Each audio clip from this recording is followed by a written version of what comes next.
Hier is haar beskrywing van 'n interaksie met 'n demoon wat sy noem Master Moria. So sy sê sy het die Master Moria ontmoet, toe sê die: As I look at him, a current of spiritual life seemed to pass through me. I felt I knew him and had always known him. Klink dit vir jou bekend? Dis hoe van die pastore hulle ondervinding beskryf van hulle bekering. So Mystery Babylon het ook 'n drie-eenheid. Soos wat ons Vader, Seun en Heilige Gees het hierdie vals geloof ook 'n drie-eenheid. En hierdie drie-eenheid is Nimrod, Semiramis en Tammuz, die Aeons geskape. Sofia het per ongeluk die Demiurge. Alright, so die Demiurge is basies soos 'n tiranniese god wat die aarde en Adam en Eva geskep het.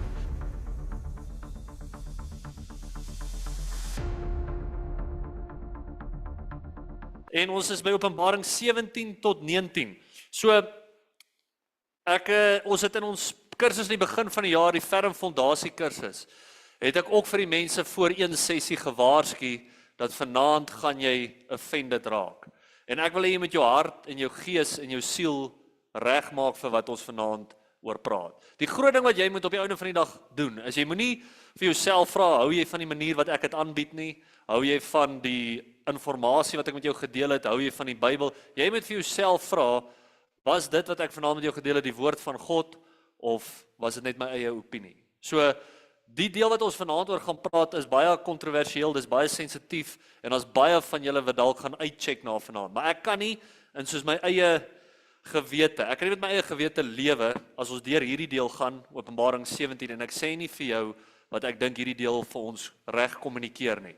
En ook, as ek nie vir jou sê, wat ek dink die grootste probleem in ons kerke vandag is nie, want hierdie praat direk oor dit. So ek wil vir jou ook aanmoedig, ek gaan nie vandag, laat jy gaan, ek gaan jou nie oortuig, dat wat ook al kerk jy van kom, vals is nie. Dit is nie my idee nie. Ek wil vir jou die gereedskap gee, sodat jy jou eie ondersoek kan doen in die kerk waar jy is. En dit tel vir enige kerk.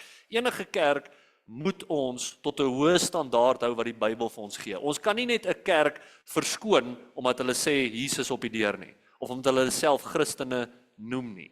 So dis die grootste probleem vandag. Ons het baie mense wat Christen terminologie gebruik en 'n okkultiese, mistiese geloof eintlik vir jou gee. En hoe gaan jy as iemand wat discernment het, iemand wat kan onderskeid maak, hoe gaan jy weet is dit waar of is dit vals? Enigste manier wat jy dit gaan weet is wat sê die skrif. Die skrif is ons enigste autoriteit. Dit is die woord van God en dis waaraan ons dit moet meet. So wat ek vir jou wil vra is, as ek vanaand goeders identifiseer wat in jou kerk aan die gang is, wat nie deel is van die skrif nie, dan is daar iets wat jy moet doen. Of jy moet met die pastoor gaan praat, of is dit te erg is, jy moet loop en 'n nuwe kerk soek, maar jy kan dit nie ignoreer nie. Dis die groot ding. Jy gaan na vanaand, gaan jou oë oop gaan op 'n manier, dink ek, laat jy 'n nuwe wêreldsiening gaan hê. Jy gaan 'n nuwe worldview hê. Jy gaan die wêreld sien deur 'n ander lens. Toe ek gekonfronteer was met hierdie goed, jy kan dit nie onsien nie. Okay? Dis iets wat as jy dit gesien het, bly dit in jou gedagtes vir ewig. En jy gaan dit sien oral waar jy gaan. Dis nie net in die kerk nie. Dis in al die media, dis in gaming, dit is in movies, dit is in die education. Jy gaan sien hierdie geloof waar ons vanaand gaan praat, is die prominente misleiding van ons tyd. En dit manifesteer homself in klomp verskillende maniere. Maar die feit, op die einde van die aand moet jy vir jouself vra en gaan ondersoek verder in doen en kyk wat se goeters wat ek hier vanaand vir jou noem, het ek in my lewe, doen my kerk en moet ek vanaf afstand doen. Okay. So ek het nou al 'n ruk gejourney met hierdie goeters. Verstaan ook mooi, sê nou maar jy's in 'n kerk wat ek hier identifiseer of wat hierdie goeters doen, dan oordeel ek jou nie. Dis nie dat ek sit en sê, ja, kyk, jy's in daai valse kerk, nou is jy, dit is nie die idee nie. Want daar was 'n tyd dat ek deel was van hierdie valse kerke ook. En as ek vir julle moet sê, eerlik, ongelukkig, is die ding, ek wil omtrent sê 90% van kerke in Suid-Afrika, in Bloemfontein vandag, is valse kerke. Valse kerke of kerke wat baie swak kennis het van wat die Bybel eintlik vir ons leer. En weer eens, as daar iets is, 'n practice, 'n ding wat 'n kerk doen, wat nie hierin is nie, dan moet jy jouself vra, hoekom? En nog meer moet jy jouself vra, van waar af kom dit? Maar ek wil hê jy met jou gees voorberei. Bid, terwyl ons gaan vanaand, bid dat die Here my sal help, dat ek hierdie boodskap reg sal oorbring, want hier is groot kans dat julle my misverstaan vanaand. Dit is maar net die natuur van hierdie, die content wat ons vanaand mee deel. So, die beeld wat ek vir jou wil skep, is hoekom ek passievol is hieroor, hoekom ek dit vir jou wil noem, is Dink net vir jouself, 'n koning los jou met sy bruid. Hy gee vir jou sy bruid, hy is die koning van die land. En hy sê, kyk na my bruid, ek gaan weggaan vir 'n ruk, en ek gaan terugkom en ek wil kyk hoe jy my bruid opgepas. Okay? En jy gaan, en jy trek die bruid soos 'n prostituut aan. Jy maak met haar wat jy wil, jy paradeer haar in nightclubs rond, en jy het nie respek vir haar nie, en wat dink jy gaan gebeur as daai koning terugkom? En dit dink ek is wat ons besig is om te doen met die kerk. So verstaan jy, ons moet die bruid skoon hou. Dit is ons werk, dit is wat Christus vir ons gelos het. Hy is vir ons die bruid gelos wat mooi is, wat wil doktrine opbou, wat mense wil stig in die Here, maar tog het soveel mense dit afgebreek. Ek gaan vanaand praat oor 'n paar ouens en 'n paar pastore en 'n paar gospelsangers en ek gaan op die naam noem en ek dink dis 'n Bybelse ding om te doen wat die pad byster geraak het. Wat nie net die pad byster geraak het in 'n klein manier nie, maar wat in sonde ingegaan het, in horribale sonde, en wat nog steeds toegelaat word om in die kerk in 'n leierskaprol te funksioneer. So, weer eens, hierdie is goed wat ons nie kan ignoreer nie. En met dit, moet daar 'n waarskuwing wees vir elke pastoor in Suid-Afrika, in Bloemfontein, as jy droog maak op 'n hoë vlak, of as ek dit reguit kan sê, as jy droog maak met kinders, dan moet jy uitgewys word. En dan moet jy klaar wees met ministry. Jy kan nooit weer in die bediening wees in jou lewe. Daar's 'n sekere vlak van droog maak wat jou weerhou van enige bediening af. En ek wil vir julle nou sê, dat ek dink daar sit in Bloemfontein pastore wat droog maak met kinders, en dit word onder die mat ingevee. Dis nie dat die gemeentelede nie daarvan weet nie, hulle weet daarvan en hulle bly stil. Want hierdie pastoor lei dan soveel mense na die Here. Hoe kan ons nou sy bediening stop, oor wat hulle sal noem een foutjie, of een klein ding wat hy gedoen het? So dit moet ons hart wees. Hierdie is goeters wat ons moet uitwys. Jy word nie verontskuldig omdat jy in die bediening is nie. Al te meer moet jy op 'n hoër standaard gehou word as jy in die bediening is, as dit kom by sonde en hierdie erge sondes. So soos ek gesê het, meeste Christene gebruik hierdie hulle het valse kerke en hulle gebruik Christen terminologie om dit te vermom. Maar met dit kom ons sluit die oë, dan bid ons saam vir vanaand. Here, dankie vir vanaand, dankie vir die boodskap. Here, dankie vir u woord. Ek bid dat u vanaand die woorde van my mond sal seën, dat ek niks sal sê wat my eie opinie is nie, maar dat dit net aanvaarbaar sal wees vir u. Here, vanaand het ons te doen met goeders wat gewigtig is, en Here, ek bid dat u ons elkeen sal toelaat dat die sluiers van ons oë sal afval, en dat ons hierdie kan sien vir wat dit is, dat dit die waarheid is, en dat dit kom van u af. En Here, ek bid dat alles wat boos is, alles wat van die wêreld af is, dat ons afstand sal doen daarvan, en nie sal toelaat dat dit ons enigstens beïnvloed nie. Here, kom, dat die Heilige Gees ons vanaand sal lei in die woord, en help ons om die valshede raak te sien, te identifiseer en te vermy. Ons bid dit in Jesus se naam. Amen. Klap hierdie ding so elke nou en dan. Is dit iets wat ek verkeerd doen of? Is hy te naby aan my of? Ons sal maar kyk hoe gaan dit. Want dit is baie steurend, nee. Alright, so as ons gaan kyk, ons moet eers 'n agtergrond gou hier neerlê voordat jy kan verstaan wat hier aangaan. Ons gaan doen Openbaring 17, 18 en 19. Nou kom ek waarsku net soos ek nou gesê het, Openbaring 17, 18 gaan hoofsaaklik negatief wees en dit gaan 'n wrang smaak in jou mond los, maar as ons Openbaring 19 slaat, my mat. Openbaring 19 is een van die coolste hoofstukke in die Bybel. Soos dis nie hiperbolies of ietsie. Jy gaan sien elke sin vir sin is net awesome. En ons weet die Here gaan al hierdie goeters uitsorteer. So Openbaring 17 praat van die hoer van Babylon. So ek bedoel dit kom natuurlik nou kras oor in goeters, maar wat jy moet verstaan, dit is nou wat jou ou Afrikaanse vertaling dit sal noem.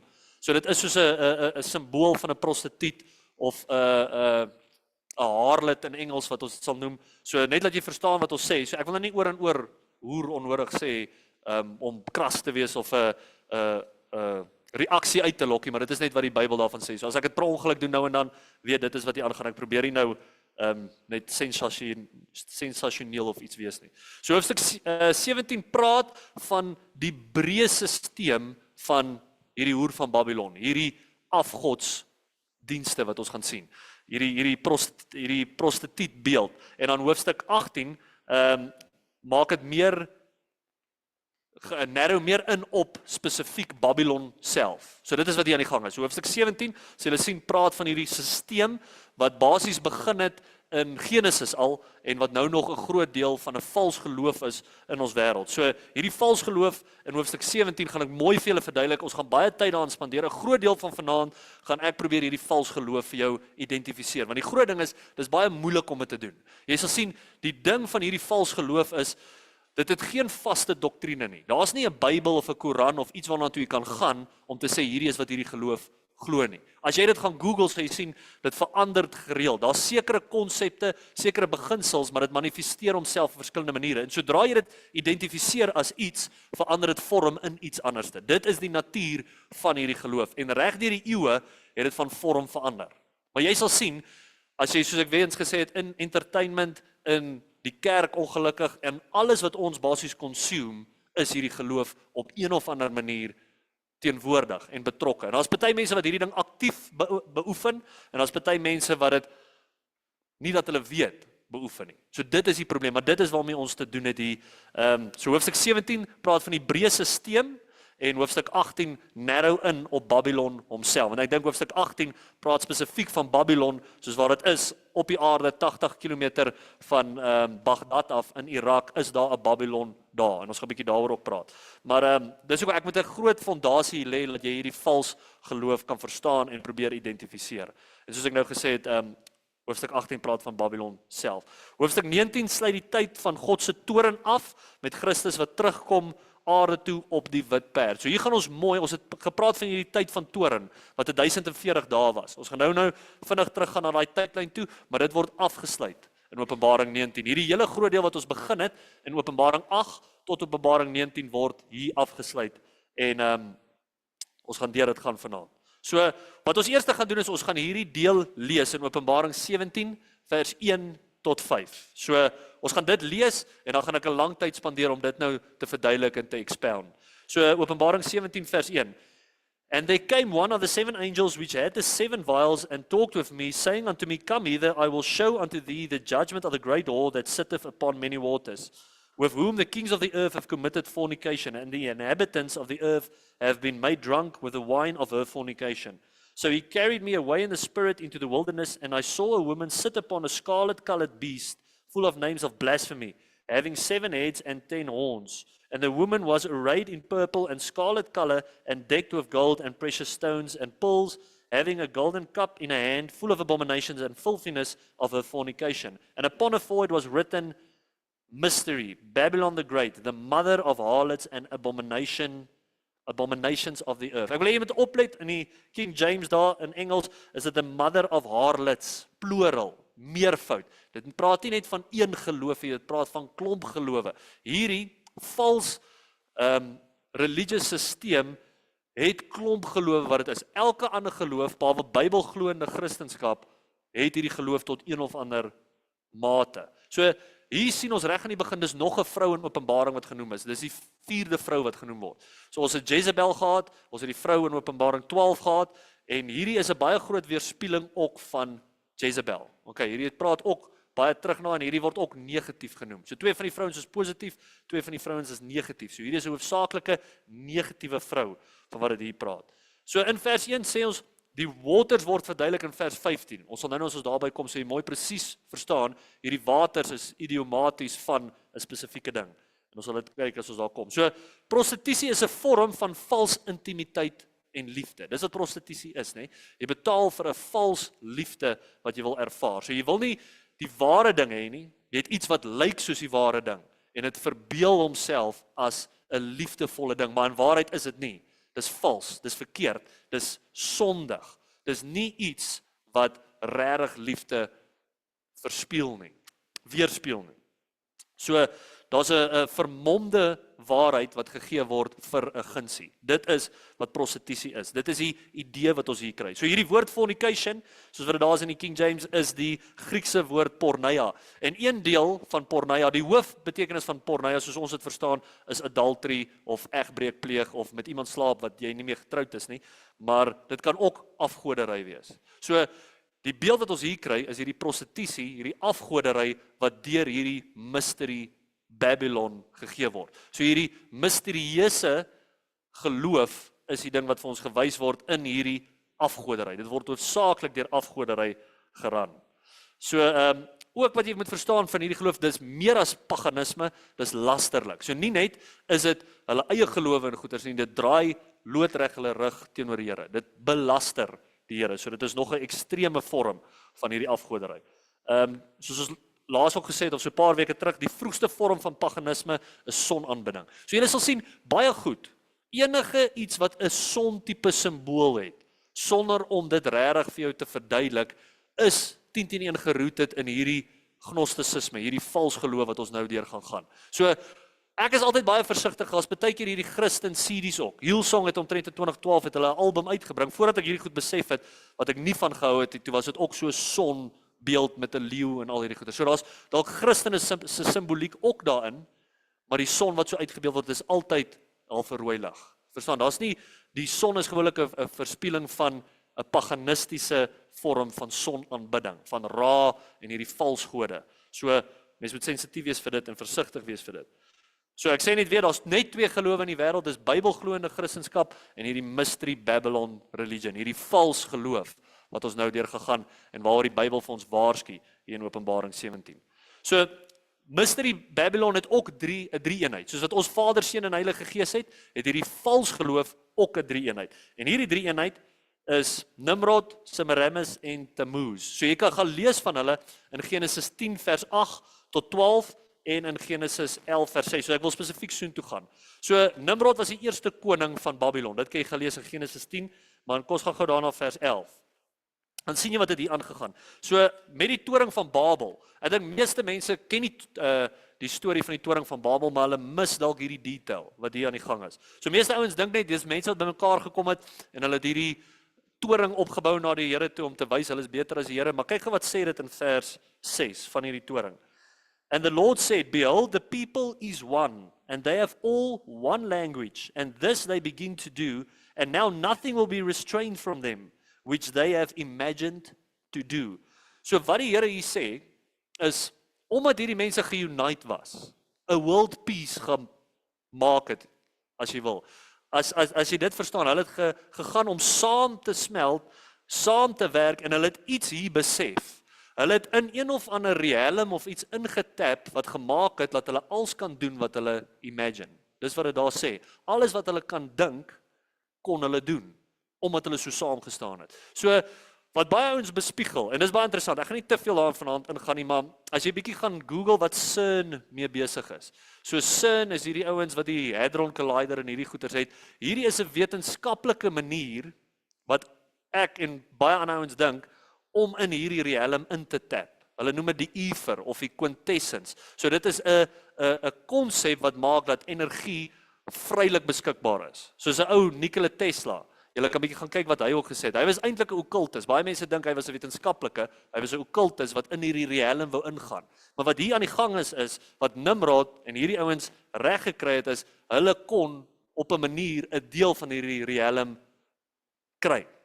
Okay? Hulle kon deur hulle self, deur hierdie unity met die ander mense in 'n realm ingaan wat maak dat hulle alles doen wat hulle gedagtes vir hulle wou gee. En God het dit gestop. En hoe het hy dit gestop? Hy het divisie gebring. So baie mense misverstaan dit. Satan is 'n uniter, God is 'n divider. So jy kan sien in Lukas 12 sê Jesus ook, hy kom met 'n swaard. Hy sê, do not think that I have come to brought peace on earth but a sword. So sien jy hierso, God divide. Hierdie idee van world peace, of kom ons handjie vashou, kumbaya, is 'n sataniese konsep. Dis nie 'n Christen konsep nie. Ons moet nie geïnteresseerd wees in world peace nie. Ons moet geïnteresseerd wees om die wêreld na Christus te bring.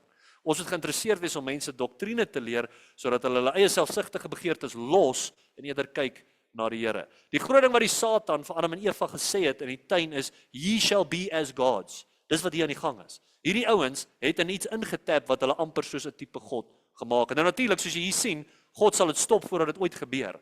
Maar wat jy moet verstaan is, daar is 'n entiteit in die wêreld waar mense probeer in hierdie goeters intap wat maak dat hulle op 'n manier bonatuurlike kragte hê. So die Bybel sê ook vir ons, die anti-kris is een persoon ook wat healings gaan laat gebeur. Ons het dit al gelees en geleer in hierdie kursus. Die bose magte kan ook wonderwerke verrig. So dis hoekom as jy na 'n healing, 'n charismatiese kerk wat 'n healing seremonie hou, is die een ding wat ek altyd vra is, hoe weet ons wie het hierdie mense genees? Hulle claim dis Christus, hulle claim dis God, maar dit kan net sowel Satan ook wees.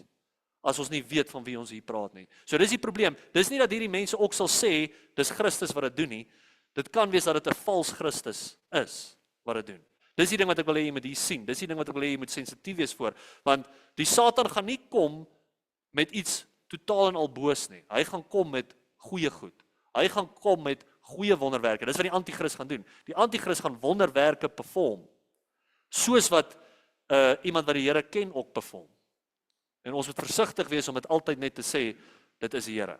Maar anyway, dit gaan nou in 'n debat vir 'n ander tyd in. Maar Gnosticisme beteken om kennis te hê. So Gnosticisme is die geloof wat ek wil hê, as jy hierdie moet ordentlik verstaan, dan moet jy dit gaan bestudeer. Jy moet dit gaan Google, jy moet dit gaan research, gaan sit dit in enige engine in en probeer hierdie geloof verstaan so goed as wat jy kan en dan sê jy verstaan wat in ons wêreld aan die gang is op die oomblik. Maar hierdie geloof, hier is ons nou net 'n lang verduideliking. So ek gaan dit vir julle lees en al verduidelik soos ek aangaan, maar dis net dat jy idee het. Ek gaan dit bietjie mooier in 'n skets nou ook vir julle try verduidelik. So Gnosticisme is 'n versameling godsdienstige idees en stelsels wat in die laaste eerste eeu na Christus, so eerste eeu na Christus, onder vroeë Christelike sektes ontstaan het. Hierdie uiteenlopende groepe het persoonlike geestelike kennis of gnosis. So jy sal onthou wat die Satan vir Adam en Eva beloof het. Dis die kennis van goed en kwaad. Dis 'n verbode kennis. Okay? So dit is waarop die Satan operate. Laat jy voel ek kort 'n verbode kennis om regtig in kontak met die Here te wees. So dis wat Gnosticisme probeer doen. Dit probeer vir jou 'n verbode kennis gee. Bo die proto-ortodokse leerstellings, tradisies en gesag van godsdienstige instellings gestel. In die algemeen het Gnosticisme die monad as die hoogste God beskou, wat goddelike wesens uitstraal. Een daarvan, Sophia, het die gebrekkige demiurge geskep wat die materiële wêreld gemaak het, waarin siele vasgevang is totdat hulle weer goddelike kennis verkry. Daarom het Gnostici die materiële bestaan as gebrekkig of boos beskou en geglo dat die sleutel tot verlossing die direkte kennis van die verborgde goddelikheid is, verkry deur mistieke of esoteriese insig. Baie gnostiese tekste fokus nie op sonde en bekering nie, maar op illusie en verligting. So hierdie ouens glo die hoofdoel van die mens is om te wees soos die hemel. Hulle sê die hemel moet afkom na die aarde toe. Die hemel en die aarde moet aan mekaar raak, moet een word, en dis hoe jy hierdie verligting kry, hierdie enlightenment, en dan kan jy begin wees soos God. Dan kan jy begin goed doen, soos wat God doen. So daar's 'n klomp groep, daar's 'n groot groep charismatiese pastore wat 'n ding teach wat mense noem die little gods doctrine, dat jy basies is soos 'n klein God. Hulle sê jy is soos 'n God klein G en Jahwe God is die groot God met 'n hoofletter G. So dit is 'n gnostisistiese leerstelling. Jy is nie 'n God nie. Okay, die Bybel sê vir ons in Romeine 3 dat ons is sonde. Nie net jy is sonde nie, jy het nog niks gedoen behalwe sonde nie. So ons is skuldig voor God. Maar wat hierdie mense leer is jy het 'n spark binne in jou. Daar is potensiaal binne in jou en jy moet daai potensiaal net release. Gaan kyk Joel Osteen se preke waaroor hy praat. Hy praat van dit. Hy praat van hierdie divine spark wat in jou is. En jy moet nie die regte goed doen, dan gaan hierdie ding release word en dan kan jy jou volle potensiaal bereik. Dit gaan oor jou. Dit gaan oor die mens. Dit gaan oor om die mens soos God te maak. Nie om soos God te wil wees in nederigheid en jou lewe neer te lê vir hom nie, maar dat jy fisies die goed kan doen wat God kan doen. So baie ouens gaan na die Bybelvers toe waar Jesus gesê het, you will do greater things than I did, en hulle dink altyd dit gaan oor kwaliteit, soos dat jy beter wonderwerk as die Here kan doen. Dit praat van kwantiteit. Jesus het net 'n bediening gehad van 3,5 jaar. Wat hy daar bedoel is, jy gaan groter werke doen in die sin van, jy kan 'n baie langer bediening hê. Jy kan baie langer lewe en in daai tyd iets van doen. Natuurlik gaan jy nie wonderwerke soos Jesus doen nie. Jy gaan nie groter wonderwerke as hy doen nie. Jy het niks krag nie.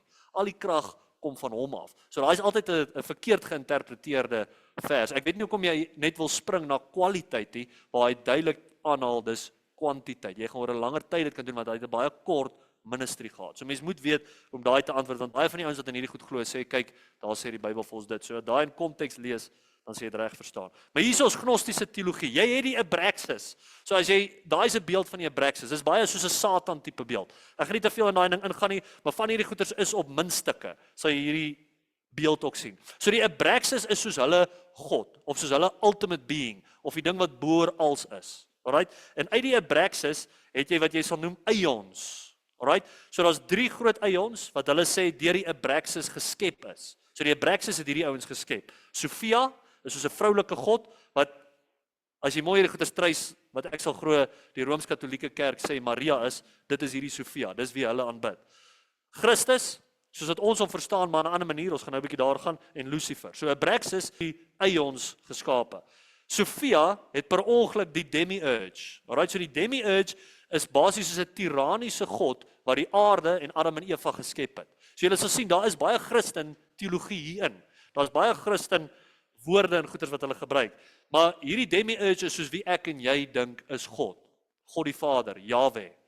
Hulle noem hom die demiurge, maar hulle sê hierdie is 'n bose, tiranniese God wat net ons wil vashou en toehou tot ons ware potensiaal. So hulle sê hy het die aarde geskep met Adam en Eva en hy probeer hulle vashou om nie hulle volle potensiaal te bereik nie. Want hy het gesê julle mag nie die kennis hê van goed en kwaad nie. So verstaan jy, hulle traai God maak as die slegte ou in hierdie hele storie. En toe sê hulle Lucifer het gekom in die tuin en hy het probeer vir Adam en Eva hierdie kennis gee. Hy het gesê eet van die boom, dan sal jy nou die kennis van goed en kwaad hê, sodat jy kan wees soos God. Toe sê hulle maar dit het nie gewerk nie en toe stuur hierdie Abraxas vir Christus uiteindelik om ons te kon verlos, maar nie van sonde nie, om ons te verlos dat ons kan opgaan om hierdie spaak in ons te hê. Hy het ons kom leer om hierdie spaak te hê wat hulle ook noem die Christ consciousness, wat ek nou oor sal praat, sodat jy opgehewe kan wees soos God, soos die Abraxas en na die pleroma toe gaan, wat soos hulle tipe hemel is. So sien julle die verdraaiing. So sien julle dat die idee is soos Christus kom nie as 'n redder nie, maar hy kom as iemand wat ons ge-enlightened het. Hy kom as iemand wat vir ons hierdie boodskap gegee het sodat ons in hierdie ding kan glo, hierdie spaak realize en dat ons kan wees soos God. So julle sien, natuurlik is daar geen kerk. Ek probeer nie sê Joel Osteen of daai ouens leer enigiemand hierdie nie. Niemand van hulle sê Lucifer was 'n goeie ou. Hulle weet natuurlik dit sal nie werk nie. Maar baie van hierdie konsepte word ingewerk in die sin van Christus kom en red ons. Maar red ons van wat? Wat hulle probeer sê is dit red ons van God af. Jy het nou net vir my gesê daar's 'n ou wat sê ons moet die hele Ou Testament weggooi. Asof Christus gekom het ons om te red van die Ou Testament, hierdie wette wat die Here ingestel het, hy probeer ons red van God af. Dit wat jy vir my gesê het is eintlik presies hierdie geloof. Dis presies hierdie gnostisisme. Ons kan nie net daai goeders weggooi nie. Ons het die hele Bybel wat ons moet gebruik om doktrine te verstaan. Ons het die hele Bybel om vir Christus te volg. Maar sien, hierdie ding is so skelm, dis so slim, dis so slinks dat dit kan hulle self manifesteer of in enige geloof inkom sonder dat ons dit besef. En weer eens, dis nie dat hulle hierdie goed uit en uit teach nie, maar hierdie is die konsep wat binne in dit is. Jy het hierdie divine spark en jy moet net genoeg glo of jy moet net genoeg jouself soos ek weet nie of julle weet wie is Tony Robbins nie. Weet julle wie is dit? Okay, maar anyway, gaan kyk om as 'n bekende ou, ek seker as julle hom sien, so julle weet, maar hulle leer dit. Hy doen seminars oor die wêreld. Hy's baie beroemd in Amerika en hierdie plekke wat vir mense hierdie konsepte leer. En die groot ding van hierdie goeters is baie van dit werk. Baie van dit maak dat jy suksesvol kan wees. Baie van dit as jy tap in hierdie New Age tipe goeters in, gaan dit maak dat jy meer gelukkig is in hierdie goed. Want dit is gefokus op 'n experience, dit is gefokus op hierdie ondervinding wat jy gaan kry, bo enige doktrine. Jy gaan sien, hierdie geloof wil nooit enige iemand ontstel nie. Dit wil sensueel wees, dit vir jou die goed gee wat jou laat goed voel, in plaas van die goeters wat waarheid is, in plaas van die goeters wat in die woord staan. Maar hierdie is om vir jou 'n idee te gee. As jy hierdie prentjie mooi verstaan en 'n bietjie deur gaan kyk, dan sê jy weet wat hierdie ouens vir jou leer. En hulle groot ding is, hulle sê die materiële wêreld is sleg. Die materiële wêreld is bad en ons wil net 'n geestelike wesen wees. Ons wil 'n geestelike wesen wees wat kan opgaan na hierdie pleroma of dan nou hierdie vals hemel. Nou die groot ding is, hoe weet ons hierdie is nie waar nie? Wat is die manier wat ons kan toets hoekom ons as Christene hierdie hele idee reject? Hoe reject ons dit? Die Bybel. Dis hoekom ek gesê het, as jy nie glo hierdie is die woord van God nie, hoe gaan jy enigiets van die, hoe kan jy sê hierdie is bad? Hoe kan jy sê dis verkeerd? Hoe kan jy sê dit is negatief? Ons weet is negatief en verkeerd want dit is teen die woord van God. En hierdie ouens se eerste uitgangsplek is hulle deny dat die Bybel autoriteit het. Hulle dink is net 'n samestelling van boeke wat bymekaar gesit is oor al hierdie jare. Hulle glo nie as enige divine inspiration nie in nie. So dis hoekom dis die eerste stap. Sola Scriptura is die ding waaraan ons moet vashou, dat skrif alleen is wat ons gebruik vir doktrine. Ons gebruik nie die idee van hierdie gnostisisme om ons teologie te vorm nie. So dis hoekom die woord van God so, jy kan nie hierdie verkeerd bewys sonder dit nie. Jy kan nie met 'n experience hierdie verkeerd bewys. Hierdie ouens love experience. As jy vir hulle sê ek het 'n ontmoeting met die Here gehad en ek was genees, ek het nie 'n arm gehad nie, dit groei aan. Hulle sal sê great ou, Jesus, dis ongelooflik. Ek wil dit ook hê. Maar hulle gaan die woorde naai. Die woord is die ding waarop ons moet staan. Jy kan nie op jou experience teen hierdie ouens gaan nie, teen hierdie geloof gaan nie. So, hierdie geloof plaas 'n groot hoeveelheid aandag om vrygemaak te word. So jy sal altyd hoor, baie van hierdie kerke sal hierdie ding sê van break the chains free, let's be free, maar van wat wil hulle vry word? En meer belangrik, van wat en na wat wil hulle gaan? En jy gaan sien, die ding waarvan ons wil vry word is sonde. 'n Ware Christen weet, ek wil nie meer vasgevang wees in sonde nie, maar wat dit beteken is, ek was lief vir drank, ek was verslaaf aan drank, en nou omdat ek lief is vir Christus, het dit vervang, en nou drink ek nie meer nie. Wat baie van hierdie ouens leer is, nou is jy vry om te sondig. Nou hoef jy nie meer teruggehou te wees nie. Ek was 'n homoseksual, wanneer jy wedergebore is, nou is ek nie meer 'n homoseksual nie. Wat hierdie ouens sê is, jy was 'n homoseksual, nou het jy hierdie spaak gekry, en nou wees nog meer 'n homoseksual. Doen wat jy wil doen, gaan groot. Wees die een wie die Here jou gemaak het om te wees. Verstaan jy, dit is hierdie vals, onheilige idee, wat hierdie geloof vir ons leer.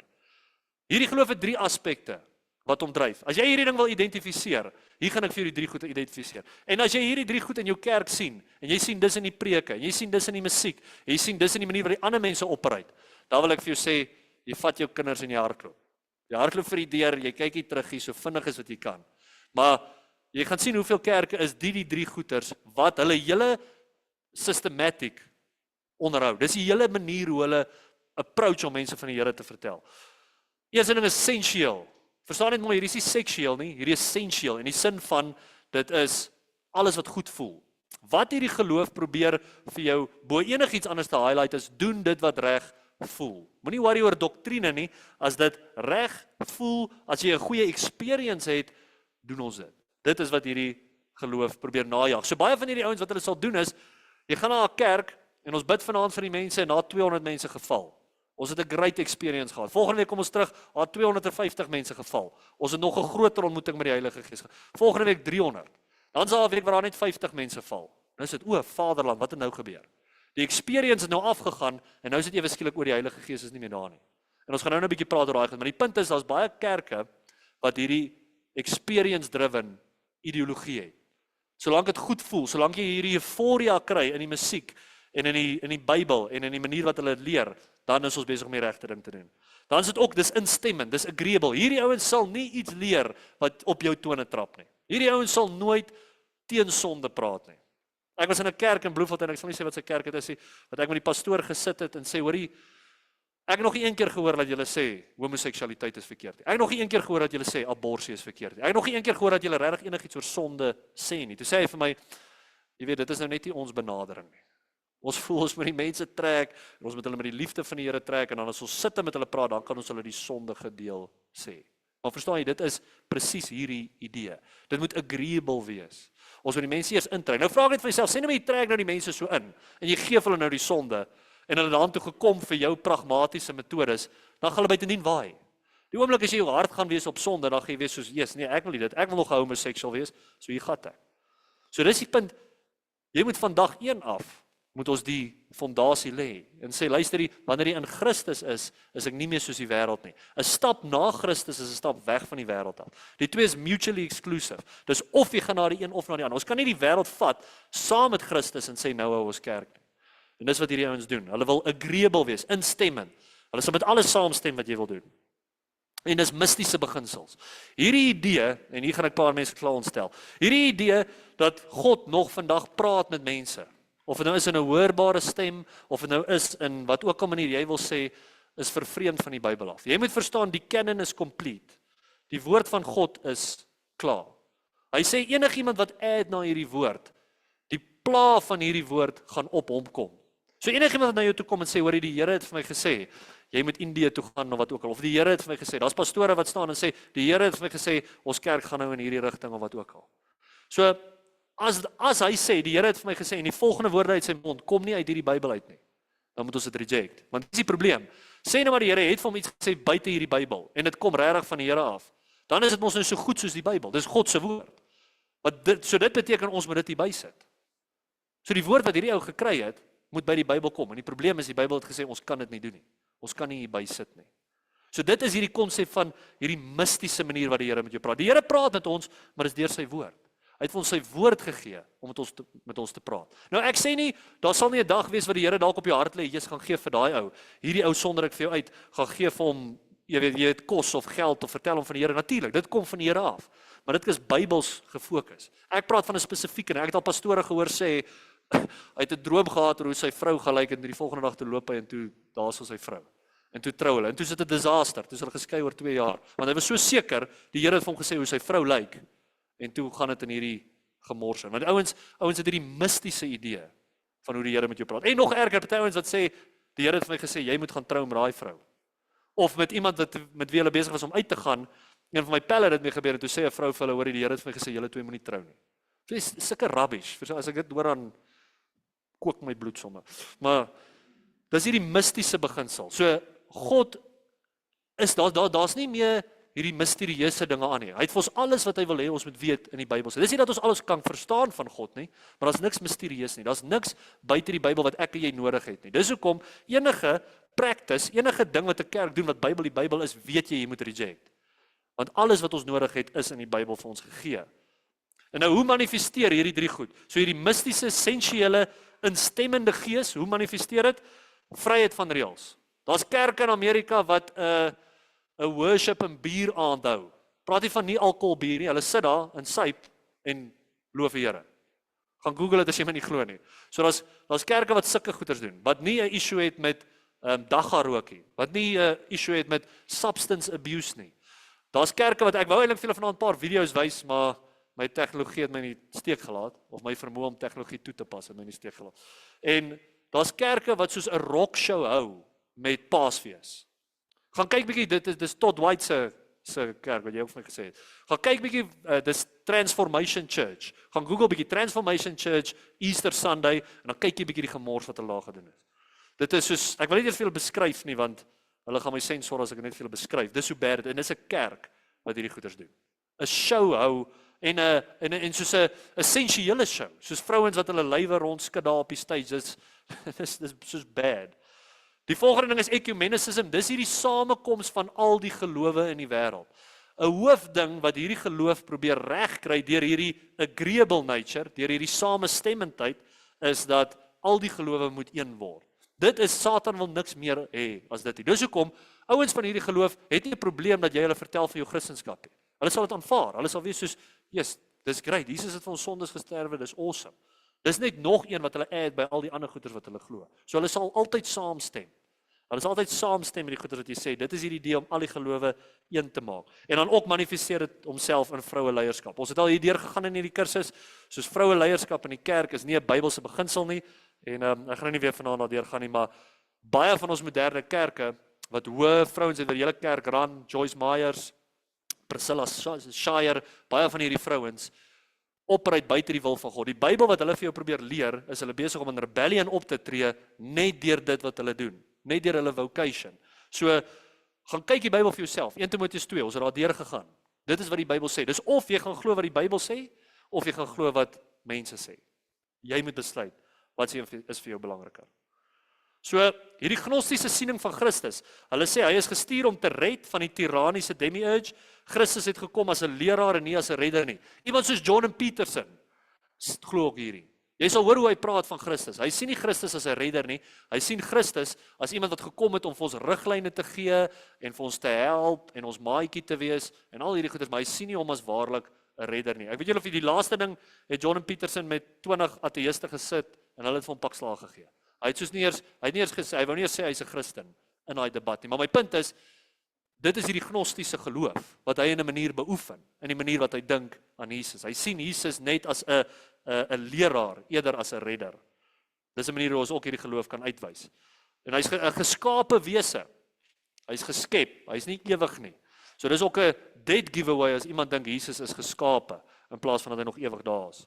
En dit wil ons lei na 'n Christ consciousness. So as jy die woord Christ consciousness hoor, dan moet jy hardloop. Hierdie is New Age. Hierdie is hierdie mystiese geloof. Dis nie Christendom nie. Dit is die idee dat ons gedagtes kan dieselfde wees as Christus. Dis soos jou gedagtes is soos wat Christus is. En meer as dit manifesteer homself in die manier wat jy gaan dink en opreis en is weens om soos 'n God te word. Maar daai woord moet jy voor sensitief wees. So Christus bewussyn verwys na 'n toestand van verligting, goddelike eenheid of uitgebreide bewustheid waarin 'n persoon ten volle in lyn kom met liefde, waarheid en die goddelike bron. So sien, hierdie is goed wat goed klink. Liefde, waarheid, die goddelike bron. Maar ek sal vir jou voorstel, gaan research hierdie bietjie self. Maar daai woord Christ consciousness is 'n new age term. Dis nie in die Bybel nie. Dis nie 'n Bybelse ding laat ons gedagtes moet probeer wees soos Jesus se nie. En dat Jesus het vir ons net 'n metode gegee van hoe om te lewe nie. Hy het gekom as ons redder. Dit is die hoofding waarvoor hy gekom het, sodat ons vrygestel kan word van ons sondes. Maar hierdie Christ consciousness rejected. Hierdie Christ consciousness sal nie sê jy sondaar nie. Dis wat Joel Osteen ook gesê het. Joel Osteen, hy sê 99% van mense is eintlik goed. En dis nie waar nie, 100% van mense is sleg. Dis wat Romeine 3 vir ons leer. Soos, as jy net jou Bybel oopmaak, Romeine 3 lees, dan sê jy sien, dit is nie waar nie. Niemand het goed in hulle nie. Ons kan goed hê deur die Heilige Gees wat deur ons werk, maar niemand is gebore as goed nie. En hier is ons ook uitgekom om spesiale kennis te gee oor hoe om die materiële wêreld te verlaat. So dis presies waar ons die hele tyd praat. Dis wat die Christ consciousness doen. Dit sien die wêreld insluitend Christus as dualisties. So dualisties is soos hierdie yin en yang. So die groot ding van hierdie geloof, dit sê soos Christus het 'n goeie deel en 'n slegte deel. So alles word in hierdie twees gesien. Dis hoekom hulle ook so erg is soos in Hindoeïsme, sal jy sien hulle wil 'n androgynous being voorgee. Androgynous is die ding soos 'n man en 'n vrou gemeng. So gaan kyk bietjie hoe lyk hulle gode en hulle beelde. Dit is soos die gesig sê net maar van 'n man en die lyf van 'n vrou. So wat ek ook daar gesê het in ons kursus is ek dink baie van die transgender movement het hierdie gnostiese idee wat agterlangs van dit is om 'n man en vrou een te maak, hierdie dualism. Maar dis ook iets wat jy bietjie op jou eie tyd kan gaan bestudeer. Ek gee vir julle baie van hierdie woorde, want ek het nie genoeg tyd om dit alles in diepte te verduidelik. Jy gaan ondersoek dualism. Gaan ondersoek Christ consciousness. Hierdie is soos buzzwords wat jy kan gebruik om jou eie ondersoek te doen, dat jy hierdie goeders mooi en reg verstaan. En die ander ding is soos ek gesê het, hierdie geloof is altyd kompleks en deurmekaar. En is half vir my interessant dat Openbaring 17 is presies so geskryf. Julle gaan sien, daar's 'n paar goed daar wat deurmekaar is. Ek is seker as julle dit gelees het, het jy sê net maar daar in Openbaring 17 vers 9 tot 10 gewonder, wat gaan nie aan?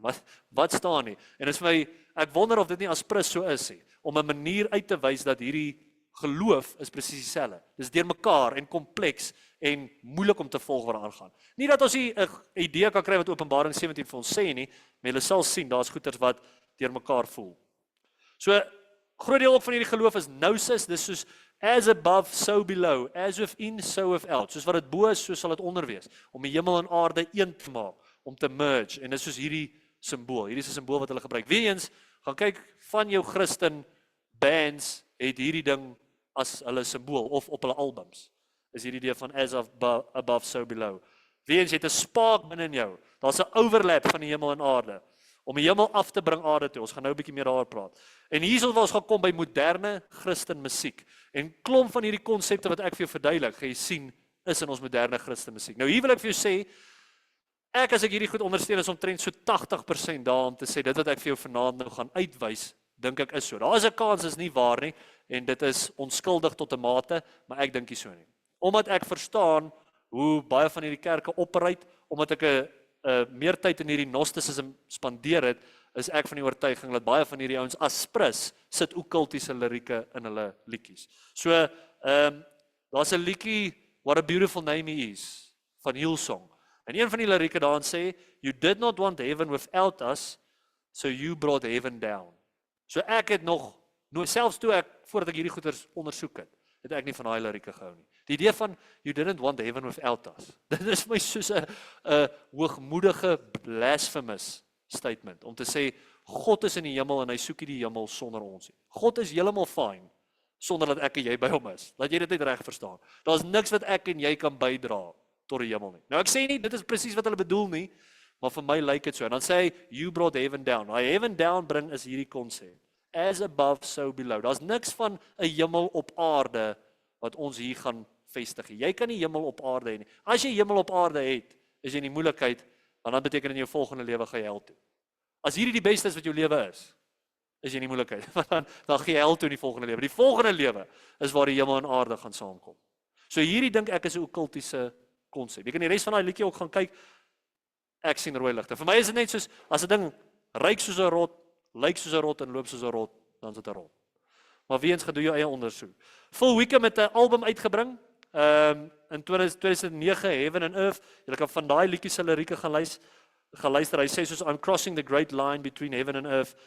Gaan lees bietjie daai liedjie. Jy kan daai liedjie so gaan intik. Ek het vanmiddag bietjie deur dit gegaan. Dit voel ook soos 'n okkultiese konsep wat hy daar probeer gee. En weer eens is 'n geestelike ervaring. Daar's pastore wat hulle bekering beskryf as hulle 'n ontmoeting gehad met die Heilige Gees en is asof 'n elektriese puls deur hulle lyf gegaan het. Okay? Ek nooi jou uit om vir my te wys waar in die Bybel word so ervaring beskryf. As jy vir my so ervaring kan wys, sê ek is jammer, ek is nie bewus van so ervaring nie. Ek weet wel van waar af dit kom. Maar julle weet van waar af dit kom. Helena Blavatsky is 'n vrou wat hier in die laat 1800s gelewe het. Okay? Sy het 'n geloof begin wat hulle noem theosophy. Dis 'n mengsel van filosofie, wetenskap en sekere gelowe. Okay? En as jy hierdie ding gaan bestudeer, dis die mees boos ding wat daar is. Hierdie vrou is in die okkulte, sy het ontmoetings gehad met demoniese entiteite. Sy beskryf dit in detail, hoe sy hierdie demoniese entiteite mee interaksies het. In gnostisisme word hierdie wesens met wie sy interaksies het, ascended masters genoem. Nog 'n woord dat jy 'n bietjie kan gaan kyk. As jy die fliek Black Panther gekyk het, ek het dit gekyk, die Marvel is die hoërste ding wat daar is. Maar in daai fliek praat hulle met ascended masters. Hulle praat van hierdie konsep. So ek het dit gekyk hier, maar ouens wat dit verduidelik het, sê daar gaan hulle in een of ander hemel in en ontmoet mense daar en dan gaan hulle na 'n graspaleis. Ek weet nie wat daar aangaan nie, maar in elk geval dit is hierdie ding wat hier aan die gang is. So hier is al beskrywing van 'n interaksie met 'n demoon wat sy noem Master Moria. So sy sê sy het die Master Moria ontmoet, toe sê sy die: As I look at him, a current of spiritual life seemed to pass through me. I felt I knew him and had always known him. Klink dit vir jou bekend? Dis hoe van die pastore hulle ondervinding beskryf van hulle bekering. Dis wat hulle sê die Heilige Gees met hulle gedoen het. So ons sien dit nie in die Bybel nie, maar ons sien 'n vrou wat in die okkulte is, dit net so beskryf. Haar ontmoeting met 'n bose entiteit. So dis wat ek vir julle sê, as dit was dat dit in die Bybel was, het ek nie 'n storie hiervan gemaak nie. Maar hoekom is die enigste ander plek waar ons kry hoe sekere pastore hulle bekering beskryf, is wat Helena Blavatsky gesê het. Hierdie okkultiese, sy's 'n heks. Dis as ons dit mooi wil sê, sy's 'n heks. Jy kan dit in haar oë sien. Jy kan dit in haar oë sien. En baie van hierdie mense is so. Jy kan regtig in hulle oë sien, hier's iets boos aan hierdie mense. Sy beskryf verder haar geestelike ervarings as diep geestelike en fisiese belewennisse, visioene, familiêre gevoel, telepaties. So dis alles gevoel gedrewe. Dis 'n diep geestelike en fisiese belewenis wat hierdie mense, van die mense, sekere pastore sê hulle hoor met 'n hoorbare stem vir God. Nou, kom ek sê vir hulle so in 'n manier glo ek hulle. Ek dink hulle hoor 'n hoorbare stem, maar ek dink dit is van God af. Hoe sal jy ook weet? Die Satan sê hy kom vermom as 'n engel van lig. Hoe sal jy weet? Al wat jy kan weet is hierdie woord. Dis hoe jy weet dit kom van God af. As dit nie hierin is nie, wil ek niks daarmee te doen hê nie. Ek wil net iets daarmee te doen het as dit in sy woord is. Nog 'n ou van wie julle moet weet is Norman Vincent Peale. Hy het 'n boek geskryf, The Power of Positive Thinking. En hierdie ou, ongelukkig, het 'n baie naby paadjie gestap met Billy Graham. So Billy Graham word gesien as die grootste evangelis in geskiedenis. Hy het die meeste mense na die Here gelei, al daai mooi goeters. Hy het die konsepte wat Norman Vincent Peale in daai boek Power of Positive Thinking geskryf het, uitgebring in die Christen wêreld in. Nou, waar hierdie boek gaan, dit gaan oor hierdie idee van name it, claim it, prosperity gospel. Dit sê as jy dit net spreek, dan sal dit gebeur. As jy net hierdie ding sê, dan kan jy dit manifesteer. Jy kan goeie goed manifesteer in die wêreld net omdat jy dit praat met jou mond. Dit sit weens die krag in die mens, nie die krag in die Here nie, die krag lê in jou mond, is soos wat hulle dit sal noem. Nou, NIR kerke, dit kan julle ook gaan ondersoek, dis New Apostolic Reformation kerke. Dit is Hillsong sal ek sit in daai kategorie. Bethel sal ek sit in daai kategorie. Elevation van Stephen Furtick is in daai kategorie. Maverick City Music. Dit is ouens wat jy in hierdie kategorie kan sit. En hierdie is ouens wat hierdie false name it and claim it prosperity gospel leer. Hulle leer hierdie goed wat kom van Norman Vincent Peale wat 'n okkultiese persoon was. Een van die goed wat hy gesê het, En hierdie is 'n direkte quote uit van die boeke wat hy geskryf het. When you expect the best, you release a magnetic force in your mind, which by a law of attraction is 'n okkultiese ding, tends to bring the best to you. Jy release goeters in die wêreld deur die manier wat jy praat. So dis hoekom ek vir julle sê, wat hierdie ouens gedoen het, wat Billy Graham ongelukkig gedoen het, of hy dit weet of nie, is dat hy 'n okkultiese konsep gevat, gemeng met Christendom en dit gepackage vir die wêreld. En ons sit vandag toe nog met van die repercussions van dit. Billy Graham het baie goed begin. Hy het regtig 'n ongelooflike ministry. Hy was 'n fundamentalist aan die begin. Maar aan die einde van sy bediening, gaan kyk sy later video's. Hy het gesê ons in die Rooms-Katolieke Kerk is dieselfde. En dit is 'n groot domino wat val. As jy eers dink ons in die Rooms-Katolieke Kerk is een, dan verstaan jy nie die Bybel nie, jy verstaan nie die Heilige Gees nie, of jy verstaan nie die Rooms-Katolieke Kerk nie, of jy verstaan nie Christendom nie. Een van die iewers is jy messed up in die manier wat jy dit glo. En vir Billy Graham, een van die grootste evangeliste van alle tye, om so groot fout te maak. En jy kan my gaan toetsie op, gaan kyk van sy later video's. Ek dink as jy dit so intik in Google, sal jy dit kry. Waar hy gesê het, die Rooms-Katolieke Kerk en Christendom glo in dieselfde God. So, is 'n baie groot probleem. So hierdie Norman Vincent Peale het deelgeneem in die okkulte. Julle kan hom ook bietjie gaan bestudeer. Nou, die moderne musiekindustrie is gefokus op ervaring. En wat ek wil hê as jy moet weet, is musiek is nie amoreel nie. So, wanneer ons praat van amoreel, as ek sê iemand is 'n theist, glo in God, as ek sê hy's 'n atheist, glo hy nie in God nie. So, moreel, amoreel beteken dit het nie moraliteit nie. So, wat meeste mense sal dink is, as ek 'n paar note speel, dan daar's geen moraliteit gebonde daarin nie, want dit is net 'n paar note wat ek saam string. Maar sodra dit 'n melodie maak in 'n sekere manier, dan gaan dit 'n fisiese respons in jou bring. So wat ek probeer sê is, wanneer ek in 'n huisbak sit, dan gaan hulle nie Swedish death metal speel nie. Verstaan jy? Want Swedish death metal maak jou angstig. Verstaan, dit maak jou aggressief. Dit maak 'n sekere emosie wat in jou opkom. Aan die ander kant gaan jy nie by 'n death metal konsert sit en hulle huisbak musiek speel nie. Verstaan jy? Dit gaan 'n awkward omstandigheid maak. Nog meer, rock and roll, wat die grootste ding is wat ek dink meeste Christelike musiek vandag kan jy klassifiseer as rock and roll. Rock and roll is gebou op seks, drugs en rock and roll. So met ander woorde, dis gebou op 'n konsep wat boos is. Dis gebou op 'n konsep wat wêrelds is. En nou gaan ons vat hierdie bose konsep en ons sê, okay, ons gaan die lirieke verander in Christen lirieke en nou het ons 'n mooi om in te pas by ons kultuur. Ons kan nie die kultuur mee vang met 'n kan ek hier een ou liedjie dink. Amazing Grace. Ons kan nie meer Amazing Grace. Amazing Grace is agter die klip. Nader my God by U agter die klip. Ons kort nou 'n ding met woema. Ons kort nou 'n ding met spoed, 'n ding wat klink soos rockmusiek, dat ons die kinders, jy kan dit nie doen nie. Jy kan nie sekulêr en sacred meng nie. Dit is die probleem. Meeste mense sien dit. Hulle dink julle weet daar's Christen death metal musiek. As jy so iets kan noem. Soos hierdie deep throat vocals, daar's daai mense soos prys die Here. As ek soos van julle is weird ou. Dis is hoe is dit nodig dat ek vir jou moet sê daar's iets fout met dit? Maar dis letterlik wat die mense doen. So wat ek probeer weer vir jou sê is musiek is nie amoreel nie. Daar is 'n moraliteit agter die melodie en toon wat gespeel word. Ons sal aan die einde gehou. Okay, white metal. So, wat ook gebeur is, hierdie ouens gebruik frekwensies om jou in 'n euforiese toestand te kry. Gaan luister na hoe elke Hillsong liedjie begin. Daar's 'n tone, daar's so, hulle noem dit soos 'n oom.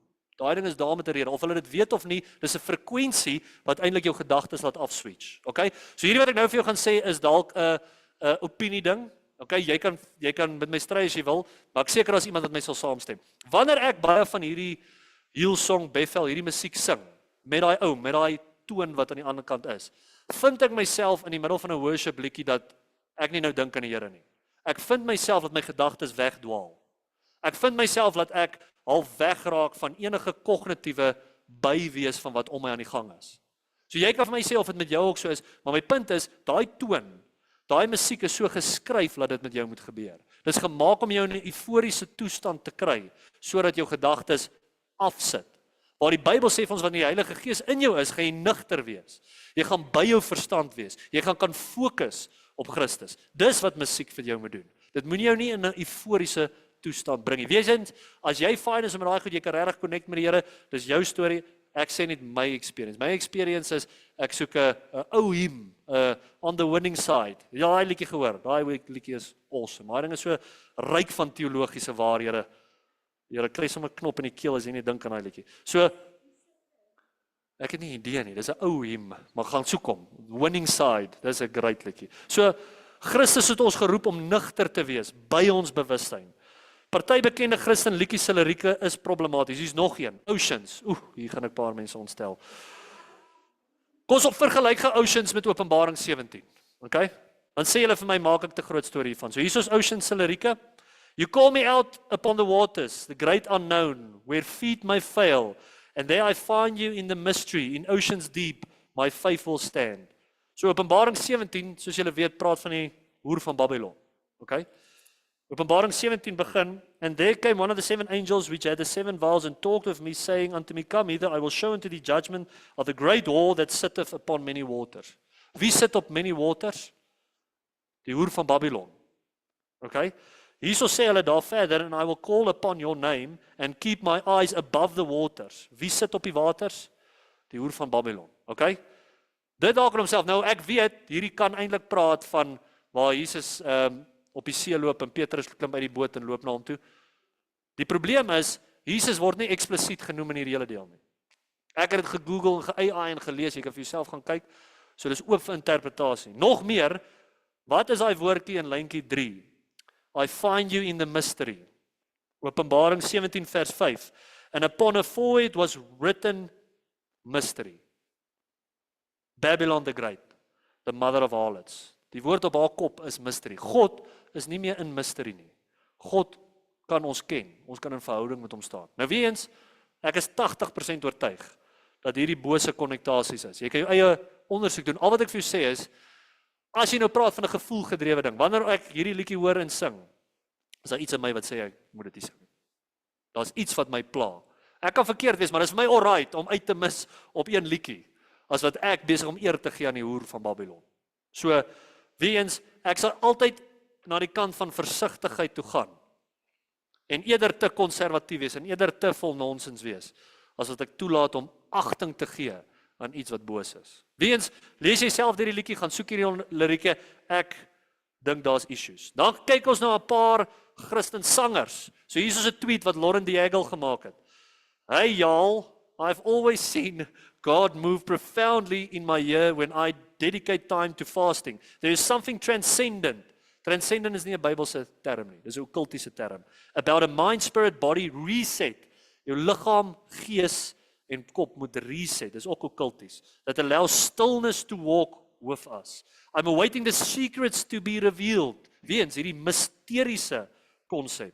There is nothing like the mysteries unfolding before your eyes. The power of prayer and intentionality of faith are a divine force to be reckoned with. Divine force. Daar's niks force in God nie. God is nie 'n energie nie. God is 'n persoon.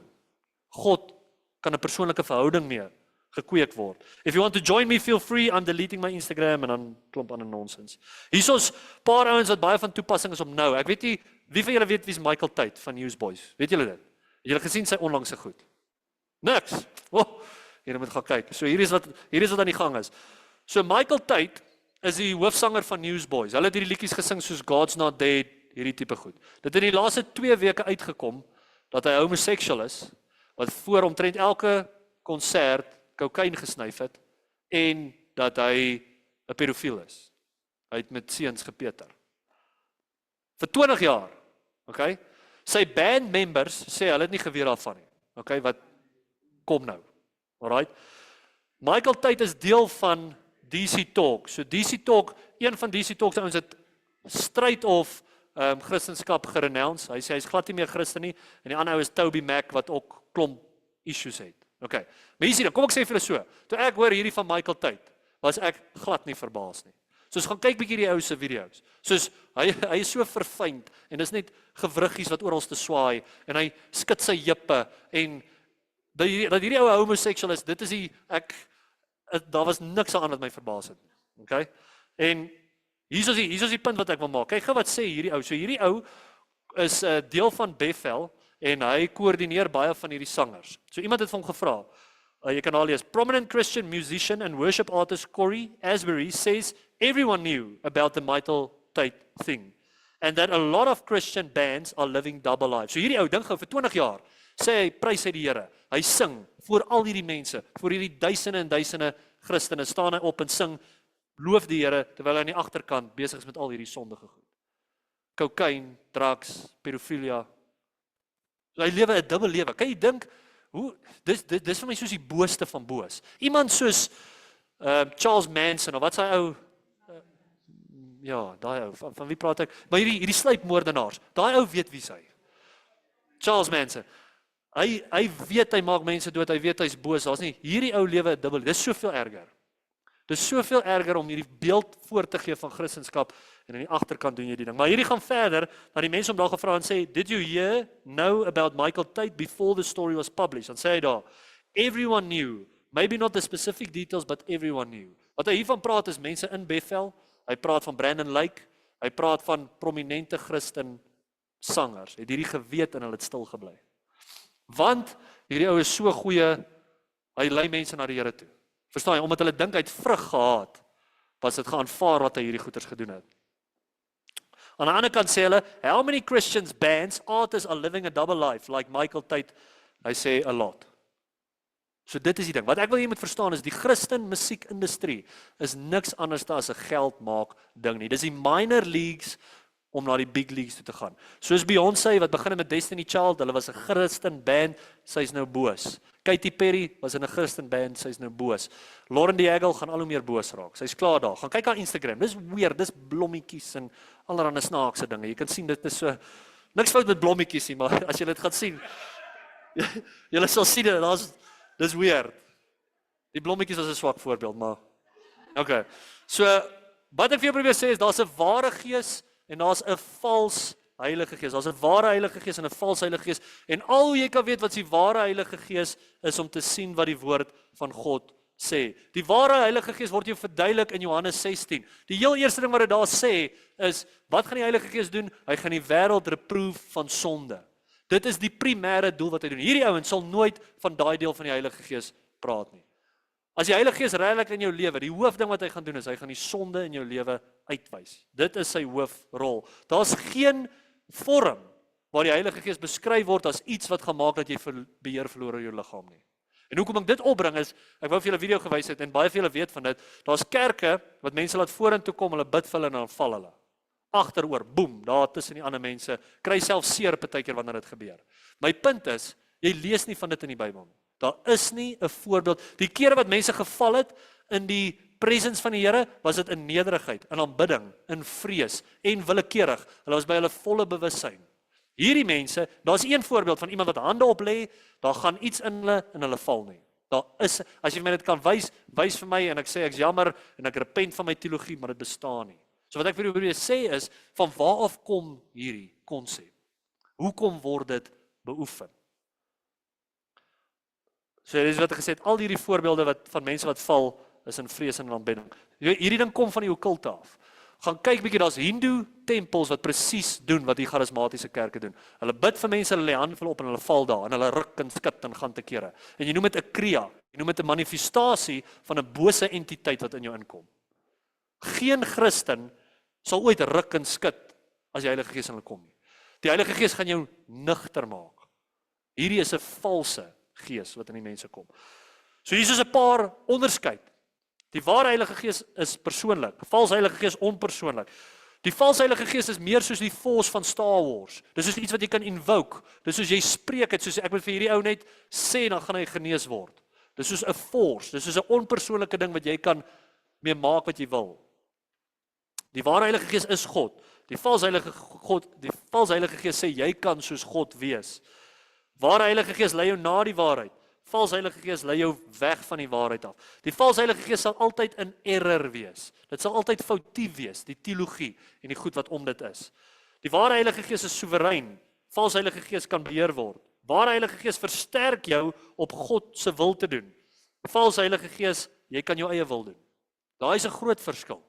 Hierdie vals Heilige Gees gaan maak dat jy doen. Alistair Crowley wat 'n hoof okkultus was, het gesê, "Do as thou wilt will be the whole of the law." So wat jy moet verstaan is, vir die okkulte, vir satanisme, hulle groot dag is nie Halloween nie. Weet jy wat is hulle groot dag? Jou verjaarsdag. Dit gaan oor jou. Satanisme gaan nie net oor die duiwel nie, dit gaan oor om jou groot te maak. Die valse Heilige Gees se hooffunksie is om jou te laat glo die krag lê in jou, nie in iets anders nie. So dan volgende, vermy die wêreld en bring eer aan Christus. Dis wat die ware Heilige Gees doen. Die ware Heilige Gees gaan maak dat jy weg wil kom van die wêreld af. As ek kyk na hierdie wêreld, dan sien ek 'n dreinpyp van 'n wêreld. Ek wil niks daarmee te doen hê nie. Ek wil by Christus wees. Ek verstaan ek is in die wêreld en ek moet mense na die Here toe bring en ek doen dit, maar ek kyk nie na die wêreld en sê ek wil deel wees van hulle sisteme nie. As jy kyk na die wêreld en sê ek wil soos Britney Spears wees, of ek wil soos The Rock wees, of ek wil hê wat daai ouens het, dan is daar iets fout in jou gees. Iets in jou gees sal sê, hierdie goed wat hierdie mense het, wat Hollywood het, wat Hollywood vir jou probeer wys is dis die lewe om te hê, is boos. Dit kom nie van die Here af nie. En nog meer, dit gaan jou nie gelukkig maak nie. Hoeveel Hollywood ouens pleeg selfmoord? Robin Williams. Hy het alles gehad. Hy's bekend, snaaks. Die mense love hom, pleeg selfmoord. Ou van Linkin Park, jy kan oor en oor gaan. Daai mense sit in dwelms en hulle lewe is 'n gemors, maar hulle het als. Die ding wat jy dink is, almal ken jou, jy het al die geld, jy het al die wêreldse goederes, maar hulle maak dit nie. Hulle is elke tweede dag geskei. Hulle lewens is 'n gemors. Want dit is 'n valse Heilige Gees wat hulle dryf om hierdie goeders te doen. En die valse Heilige Gees maak jou een met die wêreld. Die ware Heilige Gees bring leerstelling, is gedrewe deur leerstelling, en valse Heilige Gees is gevoelgedrewe. Die Bybel sê vir ons in Jeremia 17 vers 9, "The heart is deceitful above all things and desperately wicked. Who can know it?" Jou hart is wicked. Jy kan nie jou hart vertrou. Hulle sê mos altyd trust net jou hart of maak staat op jou hart. Jy kan nie jou hart vertrou nie. Wat jy kan vertrou is God, is Christus, 'n verhouding met hom.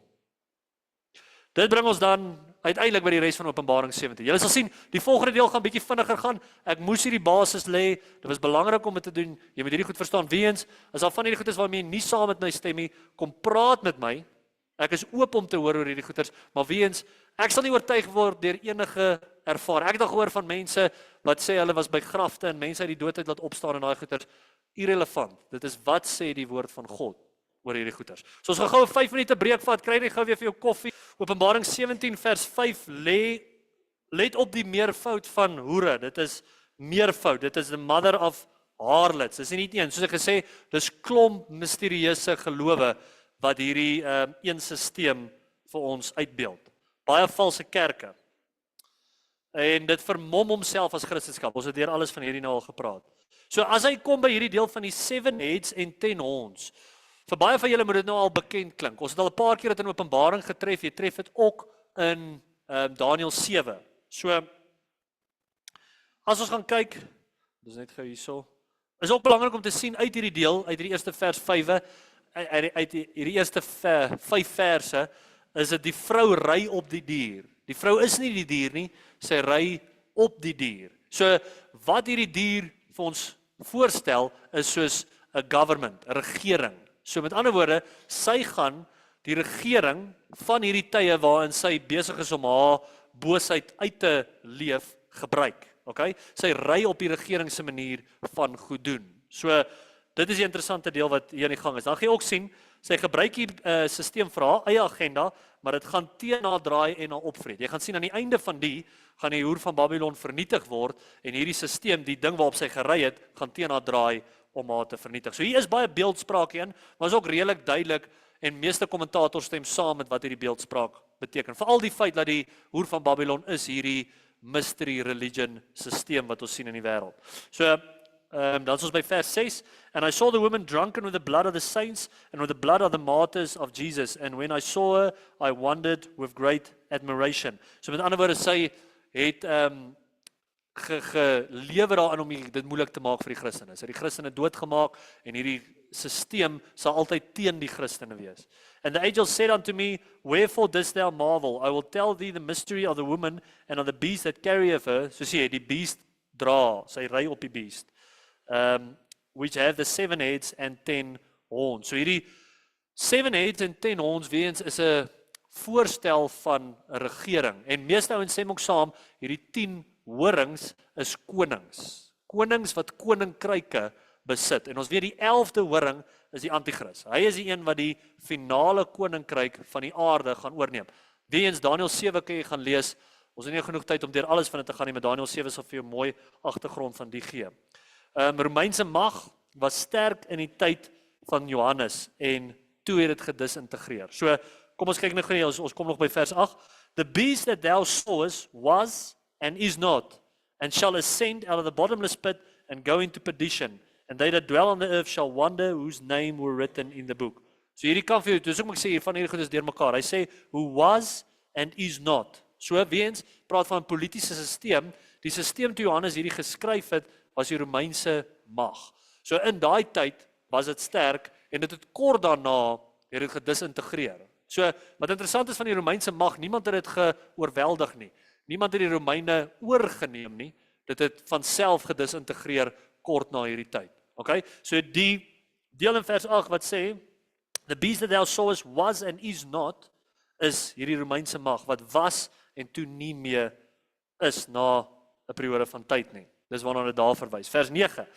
And here is the mind which have wisdom. The 7 heads are 7 mountains on which the woman sitteth. So reg deur Bybelse profesie sê jy sien 'n berg is weens 'n regering. Dit voorstel. Wat is die woord? Weerspieël, verteenwoordig. Dis die woord. Ek kry die hele tyd, ek dink die hele tyd aan die Engelse woord. So dit verteenwoordig 'n regering. 'n berg verteenwoordig regering. Dan in vers 10. And there are 7 kings which are fallen, and one is, and the other is not yet come, and when he cometh, he must continue a short space. Almal is seker gemaklik met daai deel, nê? Nee, niemand is. Ek is ook nie gemaklik met dit gewees nie. So wat hier aan die gang is, die koning kan 'n koninkryk ook simboliseer. So, daar's 7 konings of koninkryke, 5 het geval, okay? So 7 koninkryke, 5 het geval en die ander het nog nie gekom nie, en wanneer hy gekom het, sal dit vir kort tyd aangaan. So die beste gaan wees om hierdie vir julle uit te beeld, en dit gaan ek nou doen. So dit praat ook hier van die 7 koninkryke en 10 horings, ons sien dit ook in Openbaring 12. In die geskiedenis het jy die volgende koninkryke gekry. So reg deur die geskiedenis van die wêreld het dit begin met Egipte, was hoofkoninkryk, toe Assirië, toe Babylon, toe Persië, toe Griekeland, toe Rome, in die tyd wat Johannes het geskryf het, en die laaste 7 sal ons sien as Rome 2. Dit lyk asof die Bybel vir ons wys, dat Rome gaan weer in die eindtyd 'n ding raak. Alright, en uit hierdie Rome 2, as jy dit so wil noem, gaan die 10 horings van Daniël 2, Daniël 7 kom, van waar vir die anti-kris alles van hierdie gaan gebeur. So hierdie is daai 7 koninkryke waarvan hierdie deel praat in vers 10. Nou, hy sê daar, there are 7 kings, 5 are fallen. So 4, julle sien daai 4 wat ek daar vir julle gemerk het, is in Daniël se visioen in Daniël 2. Hy noem Babylon die kop van goud. Hy noem Persië die borsplaat van silwer, en hy noem Bras Griekeland, en dan Rome, en dan praat hy laaste van die yster en die klei wat nie wou meng nie. En dan die laaste koninkryk sal dit wees. Dan weet ons, Christus kom as die steen en vernietig hierdie koninkryk en sit sy koninkryk op. So hier is die koninkryke van die wêreld, dis redelik duidelik in Daniël 2, gelees kommentators daaroor, ons het nou genoeg tyd om deur dit te gaan nie, maar waarby ek wil kom is, hy sê hierson, there are 7 kings, 5 are fallen. Alright, so daai 5, Griekeland tot Egipte, is dies wat geval het, toe Johannes hierdie geskryf het. En dan sê hy, and one is, die one that is die Romeinse koninkryk. Okay? In die tyd wat hy dit geskryf, toe hy dit geskryf het, was dit die Romeinse koninkryk wat aan bewind was. En dan sê hy, lastens, and the other is not yet come. En die een wat nog moet kom, is die Romeinse koninkryk nommer 2. So sê jy, as jy dit so uitbeeld, maak dit eintlik baie mooi sin. Daar's 5 koninkryke voor Johannes se tyd wat was, die een wat is, Rome, en Rome 2 is die een wat nog kom. Alright, meeste ouens stem saam met die, dis net as jy daar deurgegaan het op jou eie, was dit 10-10 baie deur mekaar. Vers 11, and the beast that was and is not, even he is the 8th, and is of the 7 and goeth into perdition. So 7 van die 10 horings van hierdie konings volg die 11de of die 8ste, die ander 3 val weg. So 3 van hierdie horings val weg. So met ander woorde, die 11de wat opgesit word is die anti-kris, en as jy 3 wegvat, is die 8ste en ook. So die 8ste en die 11de horing saam is die anti-kris. Dis die ding waarvan dit hier. So dis bietjie deur mekaar, maar daar's net 3 van hierdie konings sê hulle gaan wegval, en dit los jy dan met die 11de en die 8ste, sodat dit vir jou sin maak. En dan gaan ons aan. Is ek te vinnig? Moet ek weer stadig gaan deurgaan? Okay. Die punt is net, die 11ste en die 8ste horing is die antichrist. So kom ons lees weer vers 11. And the beast that was and is not, even he is the 8th. Hy is die 8ste een, okay? And is of the 7 and goeth into perdition. So hy sê die 8ste wat na die 7de een kom, is die antichrist, okay? Maar ons weet as 10 horings en die 11de horing is ook die antichrist. So met ander woorde, as jy daai 10 vat en hy sê 3 val weg. Die 10 vat 3 val weg, is dit 7 en dan die 8ste een van daai 7 is die antichrist. Maar ook die 11de een van die 10 is ook die antichrist. Het julle hom nie? Julle het hom. Okay. Die punt is die antichrist. Die 8de en die 11de horing is die antichrist. Hoe by sal uitkom? Gaan doen daai the research self. Okay. Baie spekuleer wie hierdie 10 koninkryke is. So baie ouens het gesê, okay nee, dis Amerika en okay nee, dis Irak. Okay nee, dis dit.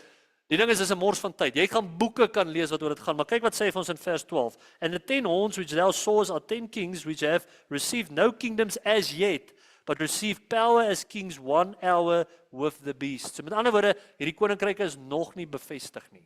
Dis nog 'n toekomstige ding wat ons doen. So baie van hierdie ouens dink dit is al hier, dit is nie. Hierdie is koninkryke wat nog moet gevestig gaan word op die aarde. En dan gaan ons aan, vers 13. These have one mind and shall give their power and strength unto the beast. These shall make war with the Lamb, and the Lamb shall overcome them, for he is the Lord of lords and the King of kings, and they that are with him are called and chosen and faithful. Kan jy dink, hierdie ouens sien Christus, na al hierdie goeters, na al die pla, na al die bakke, na al die trompette uitgestort is, en hulle dink by hulle self, ons sien kans om met hom oorlog te maak. Dan in vers 14, dan sê hy, these shall make war with the Lamb. Dan sê ek soos regtig, het julle nog niks geleer nie. Hulle leer nie. Hulle absoluut leer net nie. En dan vers 15, and he saith unto me, the waters which thou sawest, so onthou julle aan die begin het ek gesê, ek gaan vir ons sê wat is die waters in vers 1, dan sê hy, the waters which thou sawest, where the horse sitteth are people and multitudes and nations and tongues. Met ander woorde, dis die waters waarop hierdie hoer van Babylon ry. Dis die mense en die tale en al hierdie multitudes. Met ander woorde, sy is betrokke in elke deel van ons wêreld. En dit kan jy sien as jy hierdie goeders reg verstaan. Vers 16, and the 10 horns which thou sawest upon the beast, these shall hate the whore and shall make her desolate and naked and shall eat her flesh and burn her with fire. Koninkryke draai teen die hoer en vernietig haar. So hier so sien julle, hierdie koninkryke gaan teen haar draai, dit vernietig waar hierdie mystery religion gaan ophou. Onthou hierdie is aan die einde, hierdie is aan die einde van die toren. Ons maak reg vir Openbaring 19 waar Christus nou met die wit perd gaan afkom. En dan behoor dit baie vergelyking met Jezebel in Openbaring 2. En dan vers 17, for God hath put in their hearts to fulfill his will and to agree and give their kingdoms unto the beast until the words of God shall be fulfilled. And the woman which thou sawest is a great city which reigneth over the kings of the earth. So hier in hoofstuk 18 gaan ons nou sien, hy slaan oor na fisiese Babylon. Dit wat ek dink hier aan die gang is. Hierdie was nou die wêreldsisteem en in hoofstuk 18 gaan dit bietjie meer spesifiek raak na die spesifieke deel waar Babylon is. So wat jy ook moet verstaan is die hele geskiedenis van Europa is gekenmerk deur die konflik oor die pausdom, soos die papacy. So dit kan julle self daai geskiedenis gaan lees. Daar's 'n ou wat Dave Hunt is sy naam, met 'n boek geskryf, The Woman Riding the Beast. As jy meer wil weet daaroor en as jy Rooms-Katolieke pelle het of iets wat jy wil bereik, sal ek vir jou voorstel gaan kry daai boek, gaan lees dit en dit gaan vir jou dis baie goeie werk wat hy gedoen het oor hierdie tipe topic. Maar dan kom ons by Openbaring 18. Okay, hierdie sal bietjie vinniger gaan. En met 'n telte is hoe hy begin. And after these things, I saw another angel come down from heaven, having great power, and the earth was lightened with his glory. And he cried mightily with a strong voice, saying, Babylon the great is fallen, and is become the habitations of devils, and the hold of every foul spirit, and a cage of every unclean and hateful bird. So as julle sal onthou in Matteus 13, die voëls daar is soos demoniese, is ministers van Satan, is wat die voëls daarna verwys. 10 wat dieselfde ding hierna verwys. So, moderne Babylon moet jy weet is in Irak, dis 80 kilometer van Baghdad af. Vers 3, for all nations have drunk of the wine of the wrath of her fornication, and the kings of the earth have committed fornication with her, and the merchants of the earth are waxed rich through the abundance of her delicacies. And I heard another voice from heaven saying, Come out of her, my people, that ye be not partakers of her sins, and that ye receive not her plagues. For her sins have reached unto heaven, and God hath remembered her iniquities. Reward her even as she rewarded you, and double unto her double according to her works in the cup which she hath filled to her double. On verse 7, how much she hath glorified herself and lived deliciously, so much torment and sorrow give her. For she saith in her heart, I sit a queen, I am no widow, and shall see no sorrow. So hierso maak sy kontrasteer haarself met Israel. Die beeld wat ons het van Israel, om een of ander rede sê sy, ek is nie soos hierdie beeld nie. Dit is die deel wat daar praat in vers 7. Dan hou in gedagte, hierdie is 'n sisteem van belastering wat reg deur die wêreld se geskiedenis vloei. So hierdie hoer van Babylon, hierdie mystery religion sisteem reg deur die geskiedenis was dit prominent en het dit mense beïnvloed om nie vir Christus te volg nie. Dis op die ou ende die hoofdoel van hierdie sisteem, is dat mense vasgevang word in 'n geloofsisteem wat nie van Christus afkom nie, maar wat hierdie wêreldse sisteem is. En dan gaan ons aan met vers 8. Therefore shall her plagues come in one day, death and mourning and famine, and she shall be utterly burned with fire, for strong is the Lord who judgeth her. And the kings of the earth who have committed fornication and lived deliciously with her shall bewail her and lament for her when they shall see the smoke of her burning. Standing afar off for the fear of her torment, saying, Alas, alas, that great city Babylon, that mighty city, for in 1 hour is thy judgment come. And the merchants of the earth shall weep and mourn over her, for no man buyeth their merchandise. So hierso gaan jy sien, hier word 28 goed genoem. Ook interessant, 28 is weer deelbaar deur 7. 7 maal 4 is 28. So jy het weer daai volmaakte getal deel. So hierdie dink ek is hoofsaaklik hier sodat ons kan sien, hierdie is nie simbolies nie. Hierdie praat van 'n stad, want hy gee vir jou 28 goedere wat gekoop kan word. Maar hier sal jy sien, hier word die afbreek van ons kommersiële sisteem genoem. En ek dink dis hoekom dit hierdie spesifieke 28 genoem. Ek gaan nou nie deur dit alles van dit lees nie. So vers 12, vers 13 noem al 28 goedere daar, cinnamon en ointments en sheep en al hierdie goeders, maar in elk geval, vers 14, and the fruits that they soul lusted after are departed from thee, and all things which were dainty and goodly are departed from thee, and thou shalt find them no more at all. The merchants of these things which were made rich by her shall stand afar off for the fear of her torment, weeping and wailing, and saying, Alas, alas, that great city that was clothed in fine linen and purple and scarlet, and decked with gold and precious stones and pearls. Net interessant, daai pers en scarlet is baie van die klere wat geassosieer word met die Romeine. Soos hulle gebruik baie daai klere. Hy noem 3 groepe hierso. Konings, handelaars en stuurmanne of ship captains is die 3 groep mense wat hy hier noem. Wat net weer eens wys die manier wat ons vandag handel dryf oor die skepe. Dit lyk asof alles van hierdie vernietig geword. Die konings, die merchants, die handelaars, hierdie wêreldekonomie gaan tot 'n stop kom op in hierdie deel. En dan vers 19. Vers 19, and they cast dust on their heads and cried, weeping and wailing, saying, Alas, alas, that great city wherein we were made rich, all that had ships in the sea by reasons of her costliness, for in 1 hour is she made desolate. Rejoice over her, thou heaven, and ye holy apostles and prophets, for God hath avenged you on her. Hierdie rejoice is die enigste plek in Openbaring waar daai woord gebruik word, soos om hierdie positiewe uitlaat om te rejoice oor iets wat gebeur het. Enigste plek in Openbaring waar dit gebruik word. Dan vers 21, and a mighty angel took up a stone like a great millstone and cast it into the sea, saying, Thus with violence shall that great city Babylon be thrown down and shall be found no more at all. Een ander plek, of 'n groot plek wat ek weet, waar dit praat van hierdie meelsteen, is in Matteus 18 vers 3 tot 6. Weet iemand waar dit gaan? Die deel wat hy sê, 'n meelsteen om jou nek hang en jou in die diepte van die see gegooi word.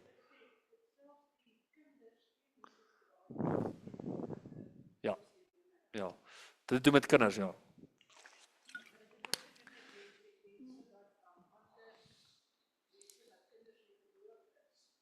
Ja, so die presiese ding waar dit gaan is wanneer jy kinders verlei of mislei om nie vir Christus te volg nie.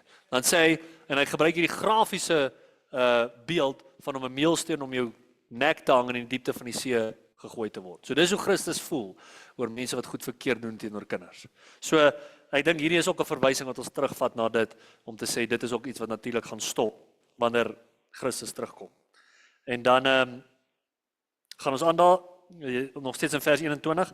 Thus with violence shall that great city Babylon be thrown down and shall be found no more at all. And the voice of harpers and musicians and of pipers and of trumpets shall be heard no more at all in thee. And no craftsman of whatsoever craft he be shall be found any more in thee. And the sound of a millstone shall be heard no more at all in thee. And the light of a candle shall shine no more at all in thee. And the voice of the bridegroom and of the bride shall be heard no more at all in thee. For thy merchants were the great men of the earth, for by the sorceries were all nations deceived. And in her was found the blood of prophets and of saints and of all that were slain upon the earth. En hierso maak ons nou reg vir die klimatiese Openbaring 19 wat awesome gaan wees. So, wat jy net ook moet weet, Saddam Hussein het begin om Babylon te herbou in 1980. So daar het hy begin, daar is wat hy soos 'n mansion of 'n tempel of 'n tipe ding in hierdie spesifieke plek. Jy gaan kyk, hulle het begin, hulle het 'n goeie deel van Babylon actually regtig herbou in die 1980, so daar's nog foto's en goeders daar, maar Saddam Hussein was deel van dit. Nou, Openbaring 19, dis mooi, so hierso verander ons nou 'n bietjie spoed, hier verander ons ratte, en dit gaan van al hierdie negatiewe goed wat ek nou met julle gedeel het, na een van die mooiste, coolste dele in die Bybel. So, om hierdie op te set, ons het daar baie oor gepraat, ek gaan nie weer deur elke deel lees nie, gaan lees dit self, dat jy mooi hierdie kan verstaan, maar in Lukas 1, vers 31 tot 33, sê dit, dat Christus sal, wanneer hy terugkom weer, op die troon van Dawid heers. Nou weet jy van julle nie, maar ek glo dit. Okay? Dit staan daar, en ek glo dit letterlik. Nou, ongelukkig 'n groot deel van Christendom het ouens wat 'n amillennial posisie het, wat glo ons is nou in die millennial koninkryk. So hulle glo nie Christus gaan op die troon van Dawid heers nie. Hulle glo hy is basies nou daar. Die troon waar hy is in die hemel, wat nie die troon van Dawid is nie. Hulle glo hy heers klaar. Nou Lukas 1 vers 31 sê vir ons dat Christus moet heers op die troon van Dawid, en ek glo dit is 'n toekomstige ding. So, die troon van Dawid, Christus wat kom om te heers op die troon van Dawid, glo ek, is wat hoofsaaklik Openbaring 19 oorgaan. As jy mooi verstaan die tydlyn en alles wat ons tot dusver gedoen het, wanneer jy dit in daai konteks verstaan, gaan dit vir jou baie meer sin maak. Baie van die amillennial ouens sien dit alles as een ding wat gebeur op een slag, al die trompette en bakke en alles wat deur ons gegaan het, sien hulle gebeur op een slag. Waar dis hierdie vervangingsteologie idee, dat die kerk vir Israel vervang het. So, 'n groot ding is gaan lees Esegiel 37 vers 21 tot 28, as jy sien, die belofte wat daar aan Israel gemaak het, kan nie vir die kerk bedoel wees. Gaan lees dit vir jouself, kom tot jou eie conclusion, maar dit is onmoontlik om die kerk in daai konteks in te sien. Dan ook God beloof 'n ewige troon in 2 Samuel 7 vers 13, God beloof 'n koninkryk in Genesis 17, God het 'n spesifieke belofte aan Israel gemaak. Dis die ding. Daar's spesifieke beloftes vir Israel waar ons nie die kerk daarin kan voer nie. En dit beteken hy moet in die toekoms dit nog doen en God het nog 'n plan vir Israel soos dit nou staan. Nog 'n manier om hierdie net te bevestig is die oudste profesie van Christus se tweede koms is in Judas. So jy kan net so 'n paar blaaie teruggee, net voor Openbaring. Judas 14 vers 15. Kyk hoe mooi sê dit hier. And Enoch also. So Enoch weet ons diep Ou Testament. Dis Noag se oupa, wat oupa. Hy skryf die, the 7 from Adam prophesied of these, saying, behold, the Lord cometh with 10,000 of his saints. Sien jy hier dat Christus kom met die Christene? Julle sal onthou toe ons gepraat het oor die harpazo, oor die wegraping. Het Christus gekom in die wolke en die Christene het van die aarde af opgegaan na die wolke. Hierdie praat nie van dit nie. Julle gaan sien, Openbaring 19 is heeltemal teenoorgestelde of heeltemal anderste as die wegraping in Matteus 24. Net deur dit self te lees, jy kan geen verwantskap met die twee maak nie. En dis 'n baie belangrike ding in eindtye profesie om reg te verstaan. Maar in elk geval, kyk wat sê hy nog verder. Hoekom kom hy met sy saints? To execute judgment, hier is vers 15 van Judas. Upon all, and to convince all that are ungodly among them of all their ungodly deeds which they have ungodly committed, and of all their hard speeches which ungodly sinners have spoken against him. Mens kry die idee van, Judas het nie geweet van sinonieme nie, ja? Dis net soos, ungodly die ding, hy het vastgehang op daai woord. Maar dit is waarvoor ons, die saints, hierdie 10,000, hierdie groot hoeveelheid mense, gaan saam met Christus afkom, om hierdie oordeel te bring. Min mense, wanneer hulle eindtye bestudeer, of baie ouens mis die konsep, dat daar's twee 'n tweedelige tweede koms van Christus. Die eerste deel is met die wegraping, wat ons gelees het 1040 dae voordat hierdie gebeur het. En alles wat gebeur het van Openbaring 8 tot Openbaring 19 hier, moes gebeur het in daai tyd, en nou sien ons waar Christus saam met die Christene afkom, aarde toe, om die oordeel en die battle van Armageddon uit te voer. Jy moet dit verstaan, jy gaan baie deur mekaar wees as jy dit nie verstaan nie. Sodra jy Openbaring 19 dieselfde wil maak as die wegraping deel, gaan jou hele eskatologie deur mekaar. En jy sal sien, dis regtig nie 'n stretch om te sê dis verskillende goeders. Niks wat jy hier lees is dieselfde as met sy eerste koms. En ek gaan vir julle 'n paar van daai verskille uitlig. OK. So, hier is ons tydlyn. Kom ons sorteer die tydlyn uit, dan gaan alles van hierdie vir julle mooi sin maak. So, ons het deur meeste van hierdie gegaan en ons praat nou van hierdie wit deel, waar Christus op die wit perd terugkom. So met ander woorde, ons het ons ooreenkoms met Israel gehad, ons het hierdie 70ste week van Daniël gehad. Dit was verby toe hierdie deel begin by die wegraping wat in, daai wegraping is op 'n verkeerde plek. Dit is 'n groot fout. Hoe kon dit gebeur? Ek dink iemand het my gesaboteer, maar dit moet eintlik van hier af wees. So julle sien, dis die begin van die 1040 dae. Daai is onvergeeflik. Ek sal dit regmaak voor ek dit vir julle stuur. Maar die wegraping is in die begin van die 1040 dae. Dan word ons weggeneem. Dis 1040 dae wat dan klaar maak wanneer ons daai deel in Daniël 8 gebruik het. Dis ons by die 1040 dae gekom het en dan aan die einde van hierdie periode, aan einde van hierdie tyd van die toren van God en die bruilofsmaaltyd. Aan die einde daarvan kom ons met die wit perd af. So ons gaan nou vir die eerste keer ook praat van hierdie bruilofsmaaltyd. Ek het vir julle gesê, wanneer die wegraping plaasvind, vir daai 1040 dae is ons by hierdie bruilofsmaaltyd en die toren wat op die aarde uitstort, is ons nie deel van nie. Ons is besig om te feast in die hemel. Maar in elk geval, hierdie is daai uitbeelding, maar ignoreer daai wegraping pyl. Julle sien hoe hy skeef gedraai het. Ek weet nie hoe dit jy kan sien, dit maak ons nie sin na nie. Hy moet reguit wees. So, van al die foute wat ek gemaak het, was daai nog die ergste een. So, Openbaring 19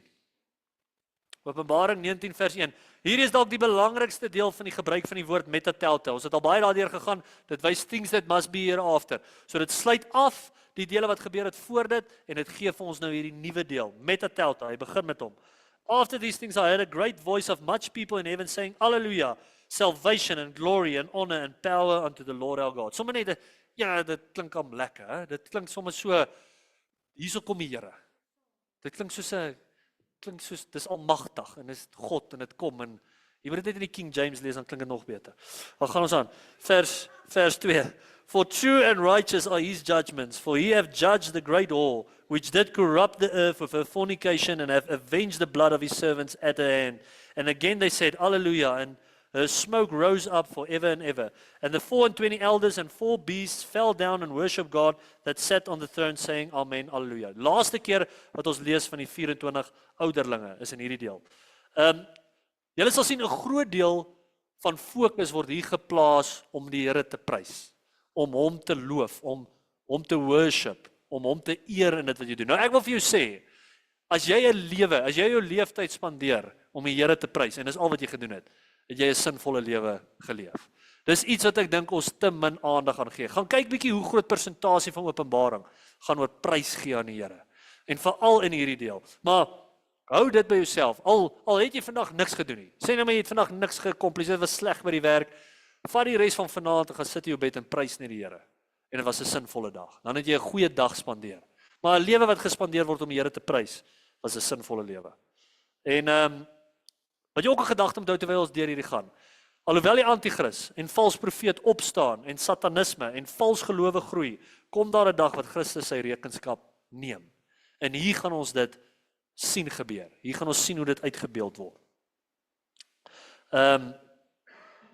En soos ek gesê het, hierdie verwys op 'n dubbele tweede koms van die Here. So kom ons lees hier aan, ons is by vers 5. And a voice came out of the throne saying, Praise our God, all ye his servants, and ye that fear him, both small and great. And I heard as it were the voice of great multitude, and as the voice of many waters, and as the voice of mighty thundering, saying, Hallelujah, for the Lord God omnipotent reigneth. Let us be glad and rejoice and give honor to him, for the marriage of the Lamb is come, and his wife hath made herself ready. And to her was granted that she should be arrayed in fine linen, clean and white, for the fine linen is the righteousness of the saints. And he saith unto me, Right, blessed are they which are called unto the marriage supper of the Lamb. And he saith unto me, These are the true sayings of God. een met die Christene om die slag van Armageddon uit te voer. So hier gaan julle sien, ons kom saam met Christus af in hierdie deel van sy wederkoms. Net gou kyk, hier is 'n deel. Hier is 'n deel wat hier moes gewees het. Maar in elk geval, hierdie vers 9, waar hy sê, and he saith unto me, right, blessed are they which are called unto them. Hierdie unto the marriage supper of the Lamb is in die perfect tense. So met ander woorde, hierdie sê, hier word die marriage supper of the Lamb beëindig. So hierdie neem ons aan, het begin met die wegraping wat ons saam met Christus in die hemel is, en dit gaan eindig op hierdie punt. So dit sê nie, hier begin dit nou nie. Hierdie unto is 'n Engelse woord wat gebruik word om vir ons te wys, hierdie is iets wat aangehou het en hierso maak dit nou klaar. Ek weet nie of dit nog hierna kom nie, maar ek het 'n deel daarvan hier ingesit. Maar in elk geval, hulle wat hou tot 'n eenfase koms van Christus, ignoreer al die tydsperiodes tussen Openbaring 7 en 19. So, julle sal onthou, daar was die 1260 dae in Openbaring 12. Dit word geïgnoreer as jy die posisie inneem dat daar net een wederkoms van Christus is. Die 5 maande in Openbaring 9, net die 5de trompet het 'n 5 maande periode van tyd wat dit moet gebeur. So, julle sal ook sien, die ander ding wat hulle ook doen, hulle maak nie onderskeid tussen die trompette en bakke nie. Hulle sê, ons verstaan dat die trompette sê nou maar, hierso kom haal, of daar sal wees 1/3 van die see word bloed, of 1/3 van die see is onbruikbaar, in die bakke is dit, alles is onbruikbaar. Of 2/3. So, met ander woorde is 2 verskillende goed. Dit dui 2 verskillende goeders aan. En meeste van die ouens wat sê, al hierdie goeders gebeur op een slag, maak nie onderskeid tussen daai goed. Dit is duidelik dat dit verskillende goed is wat hier gebeur. Dit kan nie alles dieselfde gebeurtenis weet jy. So die amillennial posisie is, ons is nou in die millennial koninkryk, en alles in Openbaring wat ons basies gelees het, van Openbaring 4 af, gebeur so op een slag. Boom, klaar. Dis Christus se tweede koms, wegraping, alles deurmekaar, die wraak gebeur op een dag, een oomblik en is verby. Verstaan julle? So, daar's soveel goeters in hierdie teks wat vir jou aandui, dit kan nie wees nie, hier's 'n spesifieke tydsperiode, hy sê vir jou 1260 dae, hy sê vir jou 5 maande vir Openbaring 9, hy noem periodes van tyd, sodat jy kan sensitief wees vir die feit, daar's iets wat moet gebeur tussen Christus se eerste koms in die wolke en die tweede koms op die wit perd. So jy moet daai onderskeid kan maak, anders gaan dit nie sin maak nie. Christus wat kom op die wit perd kan eers gebeur na die trompette en bakke uitgestort is en die hoer van Babylon uitgedeel is, geoordeel word. So daai 3 goeders moet gebeur voordat hy kan terugkom op die wit perd. Niks van dit gebeur voor die wegraping. Niks van dit gebeur voor die harpazo nie. Dit gebeur tussen die harpazo en die koms van hom op wit perd. So dit gebeur tussen hierdie deel. Dis hoekom ek sê daai rooi pyl is so belangrik, want dit gebeur alles in daai tyd. Die oordeel van die hoer van Babylon, die bakke, die trompette is in daai 1040 jaar periode tyd, voordat Christus op die wit perd kan kom. So dis hoekom baie belangrik was. OK, dan gaan ons aan. So ook, dit kan nie alles op dieselfde tyd gebeur nie. En dan hier is ons 'n mooi tabel waarna jy kan gaan kyk. Die onderskeid tussen die harpazo en die tweede koms van hier, daar's nog meer, maar hierdie is eenvoudig soos om te verstaan en eenvoudig soos om uit te beeld. So gaan vergelyk Matteus 24 vers 29 tot 31 met Openbaring 19, dan sal jy alles van hierdie sien. So met die harpazo kom hy in die wolke. Wanneer hy terugkom op die wit perd, is dit tot by die aarde. So die eerste een kom in die wolke om die Christene te ontmoet, die tweede ene saam met die Christene tot op die aarde. Soos ek gesê het, by die harpazo kom haal hy sy bruid, met die wit perd kom hy saam met sy bruid na die aarde toe. Met die harpazo is die olyfberg onveranderd. Daar gebeur niks met die olyfberg nie. Maar met die wit perd skeer die olyfberg. In Sagaria 14 vers 4 tot 5 sal jy dit kan sien. Die olyfberg gaan skeer en hy sê daar gaan 'n gat gemaak word. Daar gaan 'n chasm wees by hierdie olyfberg. Nou interessant, onlangs het hulle ontdek dat in die olyfberg is daar 'n fault line. 'n fault line wat soos maak dat aardbewings gebeur. Hulle het ontdek. Dis ongelooflik. Wat net weens die hand van God in hierdie goeters wys. Ek weet nie, jy kan nie so iets opmaak nie. Wat jy vir my sê 2000 jaar terug, het Johannes geweet daar's 'n fault line onder die olyfberg en ons mislei deur hierdie goeters. Dis die hand van God, dis die Heilige Gees wat hierdie goed geskryf het. Met die harpazo word gelowiges verander in 'n twinkling of an eye. 1 Korintiërs 15 praat van dit. So jy gaan jou verheerlikte liggaam kry of wat ook al. En met die wit perd is daar nie 'n verandering nie. Hoe jy was by die marriage supper of the Lamb, so gaan jy afkom. Daar's geen prate van hierdie verandering nie. So, Gaan doen jou eie research, gaan vergelyk Openbaring 19 vers en Matteus 24, jy sal sien, hierdie twee goed praat van totaal en al verskillende goeders. En dan gaan ons gou klaarmaak met Openbaring 19. Hier is die deel waarvan ek gepraat het. Dit was hier so perfect tense, impliseer hierdie maaltyd bereik nou sy einde, is a completed action in the past. Dis hoe hierdie tense gebruik word. En dan vers 10, And I fell at his feet to worship him, and he said unto me, See thou do it not, I am thy fellow servant, and of thy brethren that have the testimony of Jesus, worship God, for the testimony of Jesus is a spirit of prophecy. Kyk hoe sê Johannes, moen my nie worship nie. Die aandag is altyd op Christus. As daar een ding is wat jy met uit hierdie studie kry, is dat reg deur al hierdie goeters, is daar nooit iemand, die engele almal, die ware engele, daar's een engel wat gesê het, dien my, en ons weet hoe dit opgeëindig. Maar elke engel wat waarlik 'n deel is van God, sê die aandag is op hom. En reg deur die Bybel is dit, daar's een fokus, daar's een hero in hierdie storie, daar's een held, en dis Jesus Christus. Sal nie ek en jy wees nie, maak nie saak hoe hard jy probeer nie. Ek en jy met al ons beste werke, almal in die wêreld saam, is soos vuil lappe, is hoe die Bybel dit vir ons beskryf. Ons kan niks doen om enigiets te beteken anders as om in Christus te wees.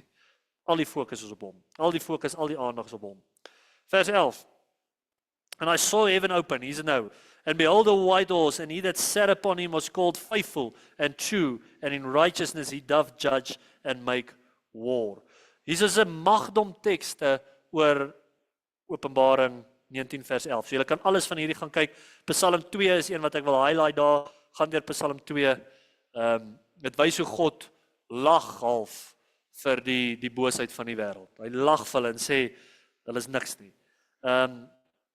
En hier is die groot geleentheid, vers 12. His eyes were a flame of fire, and on his head were many crowns, and he had a name written that no man knew but he himself. And he was clothed with a vesture dipped in blood, and his name is called the Word of God. So hier gebruik hy weer, Johannes hou daarvan, om na Jesus te verwys as die woord van God. And the armies which were in heaven followed him upon white horse, clothed in fine linen, white and clean. So sien julle die armies, die Christene, is saam met Christus in die hemel. Hulle is klaar by hom, en nou kom hulle saam met hom af. Dis nie 'n harpatso nie, dis nie 'n wegraping nie, dis nie 'n opneem nie, dis ons kom saam om hierdie oorlog te voer. And out of his mouth goeth a sharp sword, that with it he should smite the nations, and he shall rule them with a rod of iron, and he treadeth the winepress of the fierceness and the wrath of Almighty God. And he have on his vesture and on his thigh a name written, King of Kings and Lord of Lords. En dis cool om hier te sien. Ons kom saam met die Here om hierdie oorlog te voer. Maar sien julle hoe wen hy die oorlog? Met die swaard wat uit sy mond uitkom. Ons gaan nie oorlog voer, ek en jy met 'n swaard en beklei en demone. Christus gaan net spreek. Hy gaan net 'n woord noem en dit gaan almal vernietig. Dit is die oorlog. Dit gaan die grootste anti-oorlog wees wat daar is. Ons gaan afkom, ons gaan verwag hierdie groot battle as hy praat net en is verby. Wat net weer in sy almag wys. Vers 17, And I saw an angel standing in the sun and cried with a loud voice, saying to all the fowls that fly in the midst of heaven, Come and gather yourselves together unto the supper of the great Lord, great God. Dis baie ouens wat hierdie nou onnodig dink dit is die marriage supper of the lamb. Hierdie praat van 'n ander supper, hierdie praat van 'n ander ete. Jy kan sien, as hierdie die marriage supper of the lamb is dit 'n morsige affære. Okay? Is dit nie iets waaraan ek en jy regtig betrokke wil wees nie. Hierdie praat van 'n ander maaltyd. Dan vers 18, that ye may eat the flesh of kings and the flesh of captains and the flesh of mighty men and the flesh of horses and them that sit on them and the flesh of all men, both free and bond, both small and great. And I saw the beast and the kings of the earth and their armies gathered together to make war against him that sat on the horse and against his army. En hier sit ek net ek het gedink aan hierdie meme. So vers 17 is 'n ander maaltyd. So jy sien in vers 19 begin hierdie magte probeer opstaan teen Jesus. Dit dink ek net soos aan hierdie ou. Ons het as ek soos regtig teen hierdie tyd hulle nog steeds niks geleer nie.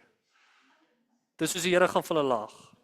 Vers 20, And the beast was taken, and with him the false prophet that wrought miracles before him, with which he deceived them that had received the mark of the beast, and them that worship his image. These both were cast alive into the lake of fire, burning with brimstone. So hierso ook, hulle word lewendig. Die valse profeet, die antichrist word lewendig in die poel van vuur gegooi. Interessant hiervan. Julle gaan sien as ons Openbaring 20 tref.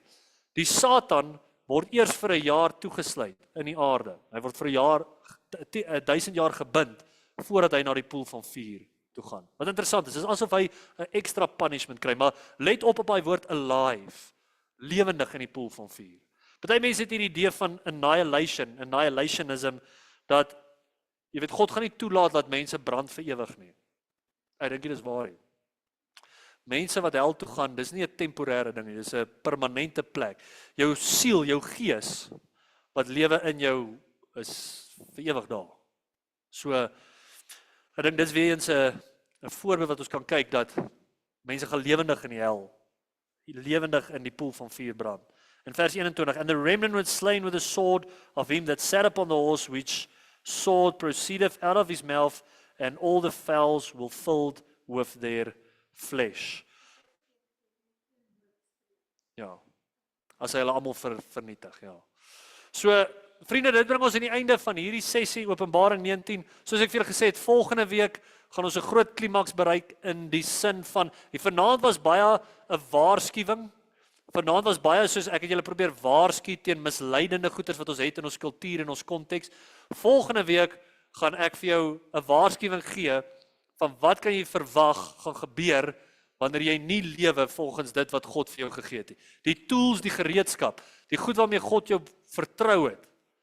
Wat gebeur met Christene wat dit gebruik net vir hulle self en nie vir die koninkryk van God nie? Wat gebeur met die Christene wat dit nie gebruik het vir ewigheidsdoeleindes nie, maar net vir hulle self? So, vir jou huiswerk is dit net hierdie laaste deel, Openbaring 20, 21 en 22. Dan wil ek ook vir jou sê, lees saam met dit.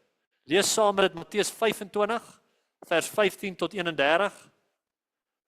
Lees Lukas 12, vanaf hier vers 40 tot die einde. En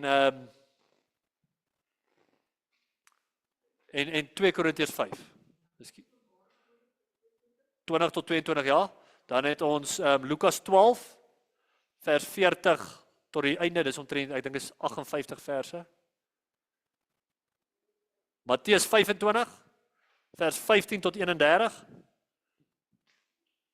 En 2 Korintiërs 5, vers 1 tot 12.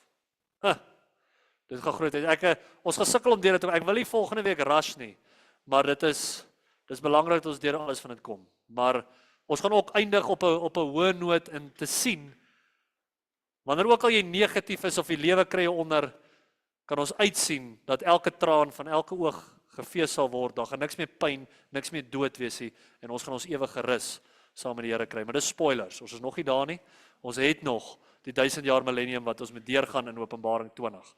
En ek dink dit sal 'n groot seëning vir jou wees volgende week. So, kom ons sit dit so en dan sluit ons af